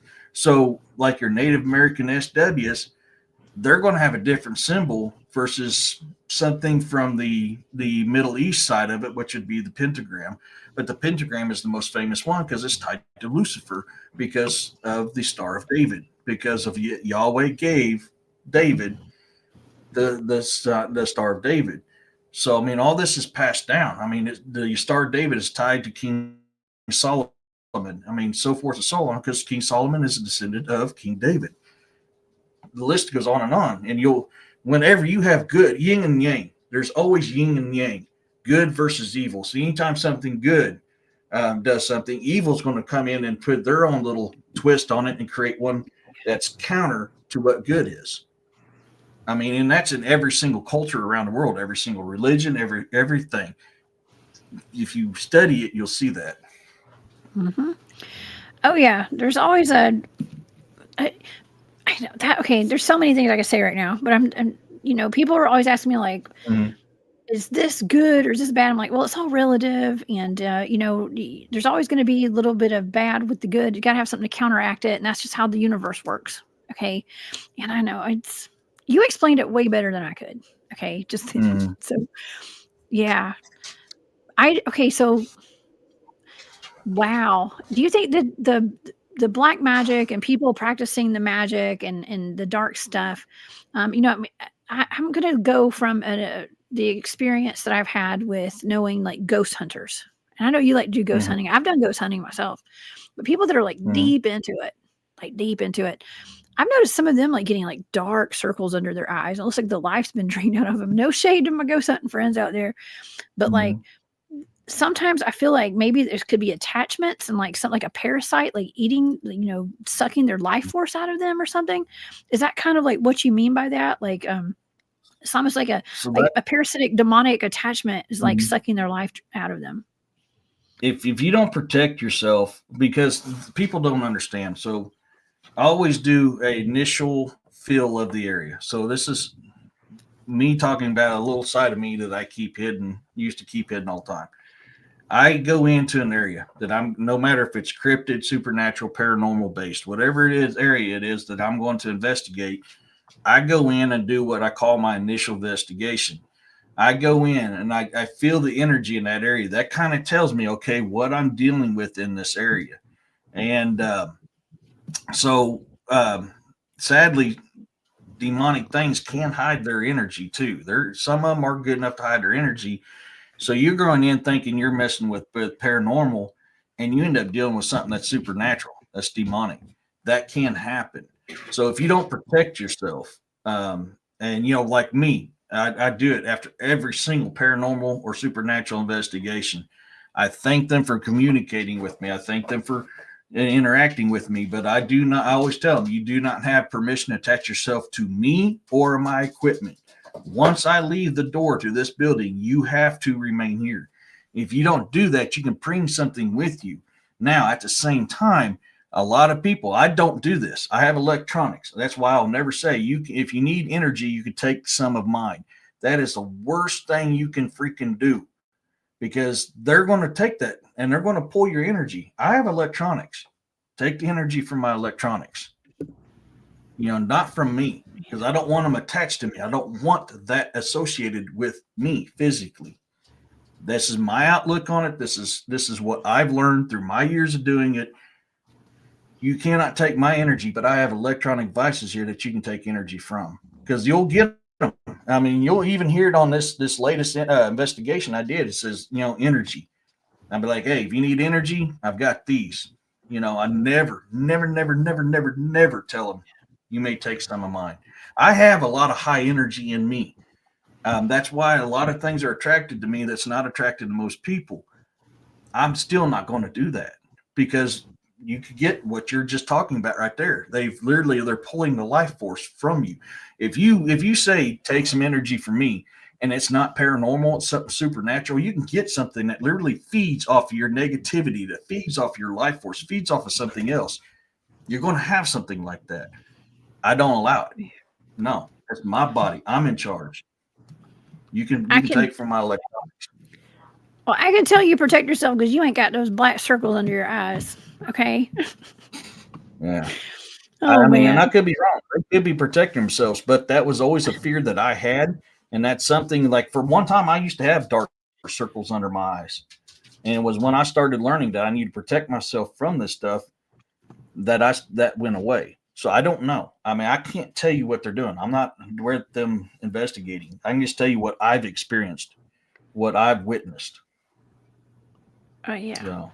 Well, that's good to know. All that's really good to know. And I really did back out of doing I kind of backed away from doing the ghost hunting stuff because when I started learning about the ghost boxes back in the early 2000s, like right after my brother had passed away, I got really interested in all of it. And they're doing a couple of ghost box sessions with Christopher Moon in Atlanta. I realized how many attachments I had on my spirit, on me, from living in that haunted house that I had been in for a while. I had 3 at least, which is actually not that many. If you talk to Barry, okay, Barry Littleson comes on sometimes and talks about, he's a hypnotherapist, and there people can have lots of attachments on them and stuff, and it is what it is. Just spirits will hitchhike on you sometimes, and they just like your energy, and they want a body to live in, I guess. I don't know. So sorry, I got a kick out of Caleb's super sticker. I love that. Get some 3-5. Get some.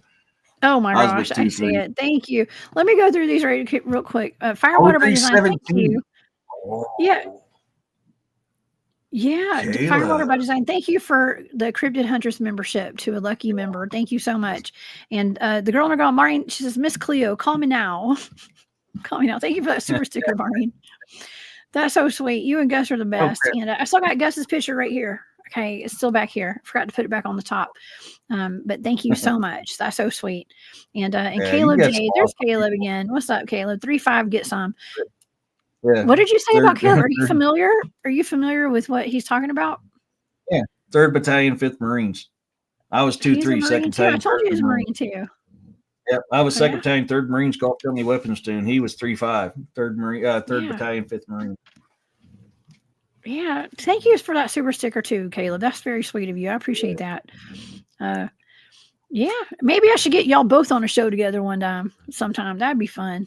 Well, I'll do one with my fellow devil. Your fellow devil. So we're not calling each other devils. That's actually what we call each other, devils, because the nickname for Marines is Devil Dog. So we always say, "What's up, devil?" as short for Devil Dog. I was about to say, what is this? What are the coincidence? What a coincidence! Tuffenhannen was what the Germans gave us during World War II. Whenever they would shoot us with machine guns, and we'd still take out 20 of them before one of us went down, we got the name Tuffenhannen, Devil Dog. I love that. That's really cool. Well, thank you for your service too, Caleb. That's awesome. That's really cool. Yeah, gosh, there's something else I wanted to talk about before we go tonight. Now I can't think about what it was. It had something to do with the pentagrams. Caves are tied to caves are tied to a pentagram. It was caves.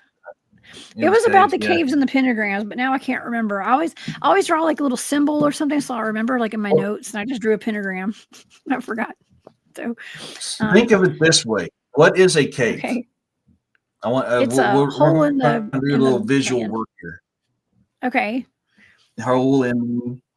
It's a hole in the piece of the land. Yeah. It's a hole in Earth. It's a hole in Mother Earth. There's Earth a cave is behind made that of guy. frequency.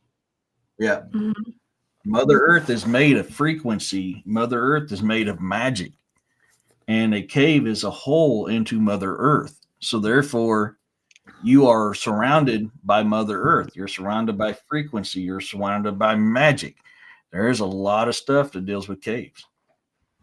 That's why caves are huge throughout a lot of ancient cultures. Well, all the magic happens in caves, right? Apparently a lot of magic happens there, and even in all sorts of traditions all over the world. I mean, that's where I mean, I've just been told. I mean, even I think Barry was talking about how, I don't know how he knew this, but he was talking about how Bigfoots will go into caves. They would utilize caves to go in there to teach their children how to manifest, like magic and stuff in caves. So that's Bigfoots. You know, if the forest people would go in there to do their training when it came to manifesting inside a cave. It's a source of a container for magical practices. It's a container. Oh my God. Yeah. You got to have a container for magic, right? So that's their container. So yeah, watch out for caves. Listen, when we went to that cave investigation up in Tennessee, that's where my buddy whistled and the pale crawler thing peeked around the corner. So be careful in caves, everybody. If you go to a cave, just be careful. Know what's in there. Or you don't know what's in there, actually. You like caves? Do you ever go caving? I love caves. Oh, I love it. Oh my gosh. It's like scuba diving. It's a whole new world, man. But you are connected. You want to talk about feeling energies. I mean, seriously, you go in a cave, you can literally feel the energy, the magic in them. Caves are awesome. You're going to see some cool stuff, or you're going to have some really crappy stuff happen to you. It's a crapshoot. I love caving. Caving is, man, I love it. Yeah. By Andrew. Yeah, I am not a huge fan. Okay. You know what I just found out? There was a time, I think my great aunt had, oh God, my family may not be happy with me talking about this. My great aunt, I didn't know this. She had like gotten a divorce from her husband or something, and she had some kids. She left the house and went and lived in a cave. Literally went and lived in a cave. And let me tell you, like, that sounds really messed up, right? But the caves that I've been in are totally you could totally live in a cave. You could. Now, I don't recommend it. I wouldn't want to do it. It's really scary. It's really freaking scary in a cave. I'm sorry, it is. You would? Hell. My great aunt went in a cave with her kids for like a year or something. And they were fine. Thinking about building little Hobbit homes out here, connecting them all together. I mean, if you have people, a community, I could do it with a community, but not by myself with my kid. Ever. I would never do that. Unless it was like they're energy effective. You don't have to heat. You don't have to cool. It's one temperature year round. Yeah, you're protected. That's why I'm. If I had the money, I'd build me like a little network of Hobbit homes, and each little pod has its own little purpose, like kitchen, bathroom, bedroom, etc. Blah blah blah blah. Dude, it's energy affected. I'm connected to Mother Earth. You know, I can grow my little herbs on top of each one of the mounds. Have me a little pond in the middle. You know, I've got it all figured out, man. I get the name. It'd be like an episode of like Cribs on MTV. Remember that? Welcome to my crib. Yeah, pimp my Hobbit home. Pimp my cave. Do it. Oh yeah. It would be so. I mean, okay, that'd be nice. Listen, if I wasn't by myself and it wasn't just me and my kid, and it was we had, you know, whatever, we had other people living in it, it'd be fine. I could do that maybe, as long as somebody stayed up all night and watched that cave to make sure nothing came crawling out at us. You know what I mean? I just did not have a great experience in a cave. That's all. And I was looking for S Walker, so that's also not a, you know. It's not good. Yeah, you got. Right? I mean, there is a downside to it. Can you very well? Because if the theory is true about Bigfoot, or the theory is true about these Dogman, and they use caves to get around, yeah, I mean, there's always that possibility you're going to have one of them come through your living room, like, dude, what the hell are you doing? This is my doorway. You know, what are you going to do? Sit on a couch? Go, oh, crap. You know, that is a possibility. We can't deny that if that is what's actually going on, but it'd still be badass. You know? Yeah, I'm like, hey, dude, there's a door. Just don't break my wall. This piece. Oh my God. What else are you going to do? Something like that happens. I mean, I don't know. I mean, I would love it. I really would. Imagine if you just, like, my friend Farah bought that house that on the property that we investigated with the cave on it. She said that I think she knew there might be a cave there, but it was like right behind her back door.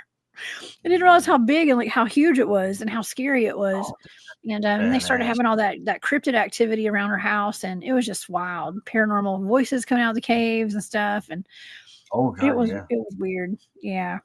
Yeah. Um, One of the things, I mean, I would love to, I want to do an investigation in a cave, paranormal cryptid, because I love it. Another thing that I'm wanting to do, I don't have a mask where I could talk, but I'm scuba certified. So I want to do some paranormal investigations under the water.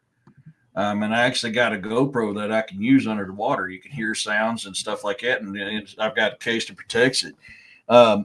But people forget about these locations when it's dealing with paranormal. There is actually a ton of paranormal in caves, in waters. Water is a conductor for paranormal activity. Limestone and granite is too. So I mean, I've got my scuba gear, man. I was like, we're gonna be hitting this crap up one day. Yeah, I'm gonna get my ass down in the water and do a paranormal. I'm gonna record it all. But problem is, I just have a regular mask, so I don't have one that I could talk into. So asking questions is gonna be hard. I'll figure something out. I'll send you some locations of some mermaid sightings. How about that? Some lake mermaids. Boy, that would be Yeah. messed up. That would be messed up. Dude, I've done You know, there's scuba all my diving with some mermen. Dude, Oh my all my God. dives have been ocean dives. I've never Yeah. dived freshwater yet. So I mean, this will be my first time, diving freshwater. I've always dived oceans. I mean, I got trained. I got certified when I was in the Corps over in Okinawa, Japan. I love scuba diving. It is such an amazing deal. But yeah, hell yeah, I'll go search mermaids. I don't care. I'll get down there in my equipment. I've got Either I'm some gonna lakes. I've got some there. lakes I can send you too. Hey, I mean, that's wild. I've not really heard of a whole lot of people wanting to go search for mermaids and stuff. There's actually Pyramid Lake out in Nevada. That place is Oh very yeah, dangerous, yeah. and they say that white men, by the way, cannot go there because they will get eaten by the water babies or the mermaid. And you got some Native I'm American half white. heritage and stuff. I'm Yes, half white. but Do I count? yeah, it does count. If you even got a little percentage, you're dead meat, man. You got to be careful. Hey, John, what's up, buddy? It's good to see you here. Hey, John. Thank you for being here. Yeah, it's yeah. I mean, if you do that, you have to film all of it, okay? And Oh yeah. and don't go by yourself, okay? Especially if you're I diving. know. Don't go by I yourself, need to quit please. doing. I Yeah. really got to quit doing stuff like that. You know that lake But over by where DA had the Dogman thing? Where is that lake able? Could you go dive in that? that's Table Where Rock he had that Lake. I know Dogman Table encounter? Rock. I camped at Big Bay for years. Big Bay campground. I know Big Bay like the back of my hand. That's all on Table Rock Lake. That's not far from Joe Bold. That's not far from a lot of that places. There, I could tell you now, there is tons of cryptid activity along Table Rock Lake. I mean, I've been dealing Oh with yeah. it for years. I've been camping at Big Bay since I was born, up until they closed it down. And in fact, we tried to buy it. We talked to the Army Corps of Engineers about buying it, and they said, we're not going to sell it. I said, okay, so when are you going to reopen it? We're not going to. It's going to cost too much money. I was Oh my like, God. dude, what it takes to upgrade that to what you need, you'll make your money back in one season. Big Bay was popular. Big Bay was full all the time. So they mysteriously closed it down. Come on. Are there caves with pentagrams anywhere around there? Probably is. I mean, okay, so from now on, at least we have a marker now. Like at least we know what to look for. And I want to say hey to Phyllis too. Phyllis and John, thank y'all for being here. I love you guys. I met them at the East Alabama Bigfoot Town Hall, and we had so much fun. Y'all are the best. Thank you so much for being here tonight. Yeah. Okay. So we have a marker though. Okay. So now if you see a pentagram at the front of a cave, do not go in it. Okay. Please be careful, y'all. Let's just say I had talked to someone a while back. Here we go. And I was doing a show on like vampires or something. And I think I was talking about like ritualistic stuff in one of our national parks. And I actually got contacted by a friend who was like, you need to be really careful about what you say about this because it is like local government and local law enforcement and local law officials and stuff with blue bloods, old money, established families and stuff that will come after you for talking about this kind of stuff. Because I was talking about I think I was going to be talking about satanic rituals and stuff in some of our national parks. And now this is all coming kind of full circle for me right now, because now we're well, these are national parks where they're talking about there are pentagrams on the side of the cave, at the entrance of the cave, where these things are now. And now we're seeing that our federal government was 100% involved in this. They probably still are. And so now I see why I needed to be careful about what I said back then. Probably still need to be careful about what I say. But it was well, I don't remember exactly what the conversation was, but it was hey, just be careful about how you go about this and bringing this to the attention of the public, because it is deeper than you could ever imagine. And and there's a vested interest in keeping everybody quiet about it and the truth not getting out there. So let's just say places like the LBL, for instance. We wonder why there's so many Dogman reports there. And we talked about the Dogman attack the alleged attack on the family there. I remote viewed it. I did see something that did slaughter 4 people. And it probably had something to do with this. I mean, Eric, what's the probability of this program being enacted there? And maybe that's what happened to that family then got covered up. If you actually study national parks, you'll be surprised how much satanic stuff actually happens. People, these Satan work people go out there and do the satanic stuff in places like that all the time. So, yeah. I mean, it's alleged this is for entertainment purposes only. However, yeah, it's just more dots to connect. And so, yeah, please don't come at me, anybody. Don't come at me. We're just talking about it and exposing it, kind of. So there is a connection. We've connected a lot of dots. This has been a fantastic, amazing show, Eric. I've really enjoyed this. I think we had one of the best conversations we've had. We have a lot of good conversations, too. Oh, we do. This is one of my favorites. Yeah. Scott says the Fed is the devil. Okay, that's entertainment purposes only. Thank you, Scott, for being here. That's funny. Sovereign says the Fed is reptilian. Oh my gosh. And Marian always comes in clutch with the for entertainment purposes only post. So yeah. Oh my gosh. Well, I want to just send my condolences to any service member who's, this is kind of wild, but anyone who's lost their lives over these kind of programs and these projects that have been going on, where they have been, whether volunteer or not, in these programs, and been injected with stuff and maybe turned into some kind of weird hybrid. A lot of people have probably lost their lives over that. And these people are children, sons and daughters, moms and dads probably. And it's really sad that this goes on in the world, but it does, and it's all part of, I don't know, some bigger picture. I don't know. We're just connecting dots, like I said. And Eric, I appreciate you being here tonight. Man, this has been interesting. Yeah. Yeah, it's fun. I've always enjoyed it. Dude, you can go to sleep. I'm not trying to wake you up. I mean, I know you're fighting it, but dude, just do it. Go to sleep. Your little puppy, he just wants kisses, man. He just wants kisses. Give him some kisses, Eric. Give some kisses. He's on it. For anyone who's listening in and not watching, Eric has a dog on his lap, on his shoulders, and it's trying to give him kisses. So I have to narrate that because we do have a big podcast audience as well who can't see it. If you want to go back and watch, I'll go to my YouTube channel and watch there. You can see Eric getting kisses from his puppy. Okay. And, yeah. Sovereign Cosmic Wildman says we're sick of the lies and cover-ups. Yes, 100%, man. We are, and that's why we're talking about it tonight. That's why we're talking about it. But thank you guys. I want to thank everybody for being here tonight. This has been fun for me. It's been a lot of fun and a very informative show tonight. And I hope everybody learned a little something. And that's my ear, dude. That's my ear. We got to watch Eric get attacked by a dog on the show live.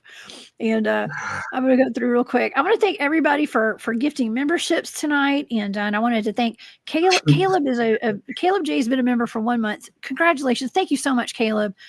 for being a member for 1 month. Larry Sharp, thank you for the super sticker. Walter, thank you. Firewater by Design, thank you. Joanne, thank you. And Firewater by Design, thank you for gifting that membership. And Maureen and Gus, thank you for the donation. And Caleb Jade, thank you again for that super sticker. So, Eric, do you have any like final thoughts tonight on our Dogman Bearzillas being dropped off all over the world, and particularly in East Tennessee, maybe wreaking havoc on the general public? Yeah. I mean, I definitely see it being a good possibility. And you're not the first person I've heard this from. I mean, I've heard this for a long, long time about this type of stuff. Of course, before, like I said, it was always werewolves, but yeah, he was trying to lick my ear, Firewater. He's got a bad problem with licking my ear, my nose, or my mouth. He has no shame. That dog has no shame. Well, he loves you. He loves you, Eric. That's beautiful. It's a beautiful thing. He's my buddy. Oh, and Caleb, by the way, I got to get you some. Get some. You've been hitting me with that all night.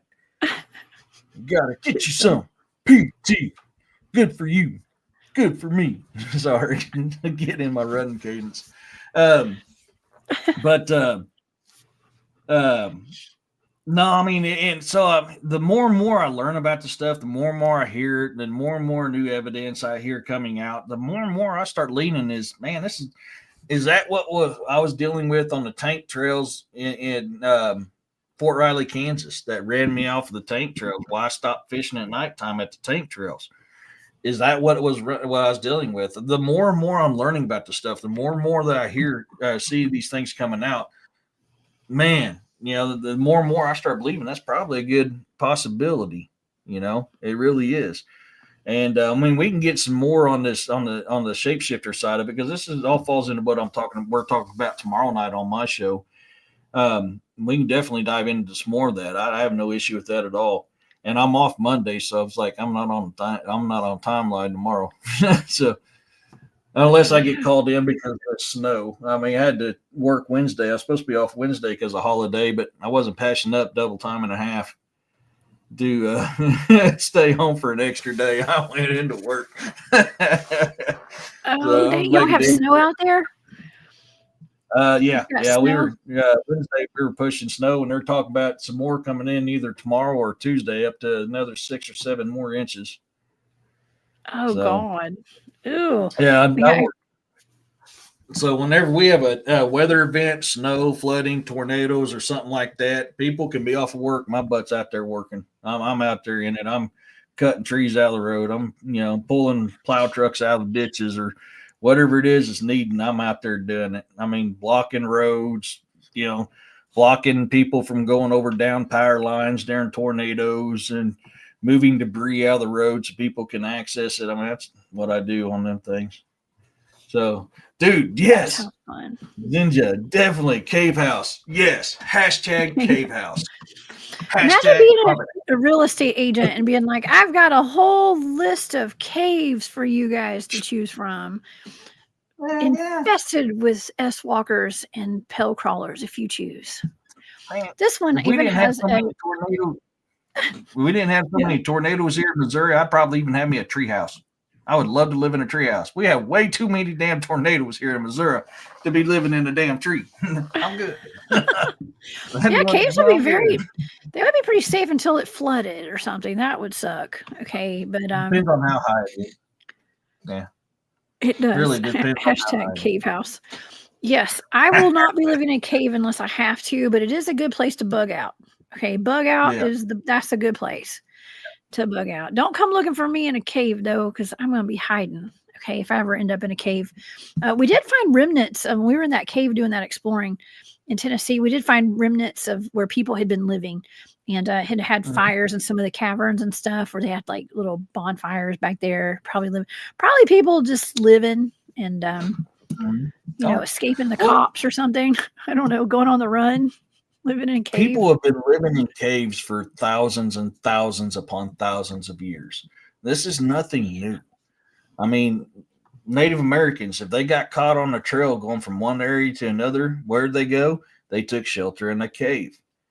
You know, look at the Middle East. How many people lived in caves in the Middle East? This is nothing new. Living in caves is not a new concept by any freaking means. There's dangers associated with it, just like there's dangers associated with living out in the open. Pick your poison. Yeah. Oh my God. Honestly. What did cavemen say? It's ooga booga. Yes. So simple. A caveman can do it. Yes, we could go into all sorts of jokes about cavemen and stuff, but it's real. I mean, it's pretty smart to live in a cave, actually. Some of those caves actually do connect deep underground military bases, though, so please be careful. And you don't know what's in there. And if you see a pentagram outside painted on the front of that cave, that entrance, do not go near it. That is from the cryptid huntress herself. Stay away. Okay. Yeah. Just walk away, back away slowly, and then run. Okay. Because there's probably some kind of strange experiment in there. If you got property that's got a cave with one of those on there, my suggestion to you is break out the sea salt. It has to be sea salt. Break that out. Break out some wrought iron. Get a holy man to blaze the area to try to get rid of that dark magic that's in that area and cleanse it. That way it's not bleeding back on you. Sea salt, and wrought iron, and blessing. You got to cleanse the area is key. If you don't do that, then it's not effective. The sea salt and the wrought iron is going to put a protective barrier up for you. Very, very key to do that stuff. Yeah.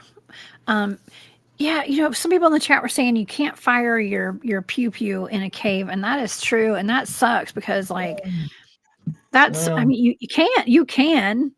And we were prepared to last time I went in one, but man, imagine if you shoot it and the cave collapses or something. I mean, it's very dangerous, so it's not recommended. Okay, but if a bear's charging at you, you're gonna do something. Okay, you're not gonna run out of there faster than a bear. So, or a Bearzilla. Okay, a Bearzilla. Yeah. So, oh my God. Well, what kind of advice are we giving over here tonight? Oh man. Just stay away from pentagrams on caves, and you're not going out run a Bearzilla. Might as well shoot it. Just close your ears. Wear some earplugs. I'm gonna go to Valhalla. I'm telling you now, man. If I'm cornered by who was talking? Oh, it was me and my brother, a good brother of mine. We were talking the other day, and he's like, "Man," he goes, "You're a crazy bastard." He goes, "But I don't even think you'd be crazy enough to take on, say we get attacked by Bigfoots." He goes, "I would leave your ass if you did." I was like, "Dude, I'm going to run too unless I'm cornered. If I'm not, dude, I'm a screamer. I'm going to go to Valhalla screaming." So I'm a screamer. So I'm going to go out in a blaze of glory, baby. Oh my God. You can't say you haven't lived a very exciting life, Eric. I'm just saying, you've lived a very exciting life, very adventurous. I can appreciate that. Me too. I'm the same. I'm just going looking for all these monsters and stuff. Okay. I love it, man. If you guys missed it today on my campfire chat show, I actually showed some of the captures I had from my last paranormal, and I finally broke down and bought me a laser grid, and I got movement on that laser grid. So you guys go check that out. Yeah. Oh, so yeah. I'll do that. Going to be on part 2 of because I had to break it down to a 2-part series. But yeah, I'm a screamer. You're a screamer. Gary says, "Me too, ED." I was like, "Yeah, I'm a screamer." Oh my gosh. Well, if you guys want to come back and see me and Eric hanging out again tomorrow night, we're going to be over on Eric's channel. That is The Bizarre and the Unknown on YouTube. You guys, please go over there and subscribe to his channel too. And in the morning, are you and William doing a weekend morning brew tomorrow? No, not tomorrow. William is taking some time off to do some research. So he may be back on Wednesday with Ryan Paul Tremblay, but he may not. He doesn't know yet. But he is deep into some research right now, so there will not be a show tomorrow morning. So you just get to see my bright and beautiful fluffy face tomorrow evening. Tomorrow, what time is that, Eric, for the audience? The 6 o'clock Central Standard Time. Well, and that's in civilian terms, 1800 in military terms.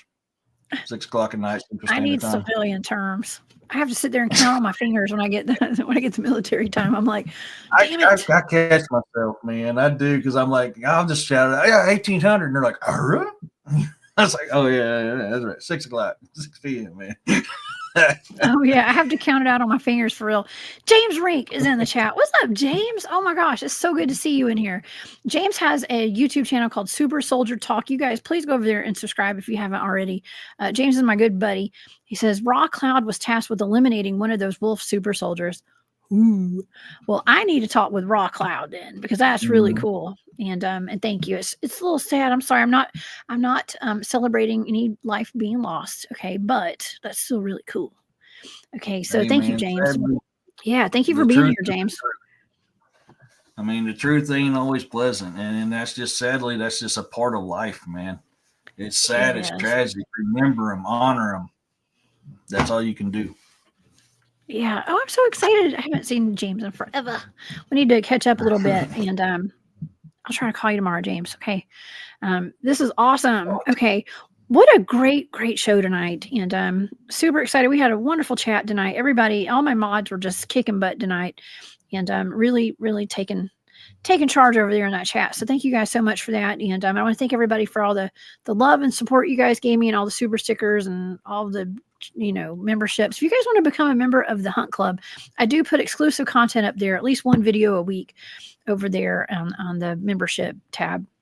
You just hit the join button on my main page. So y'all go do that if you'd like. And thank you so much for all your support, for all the love.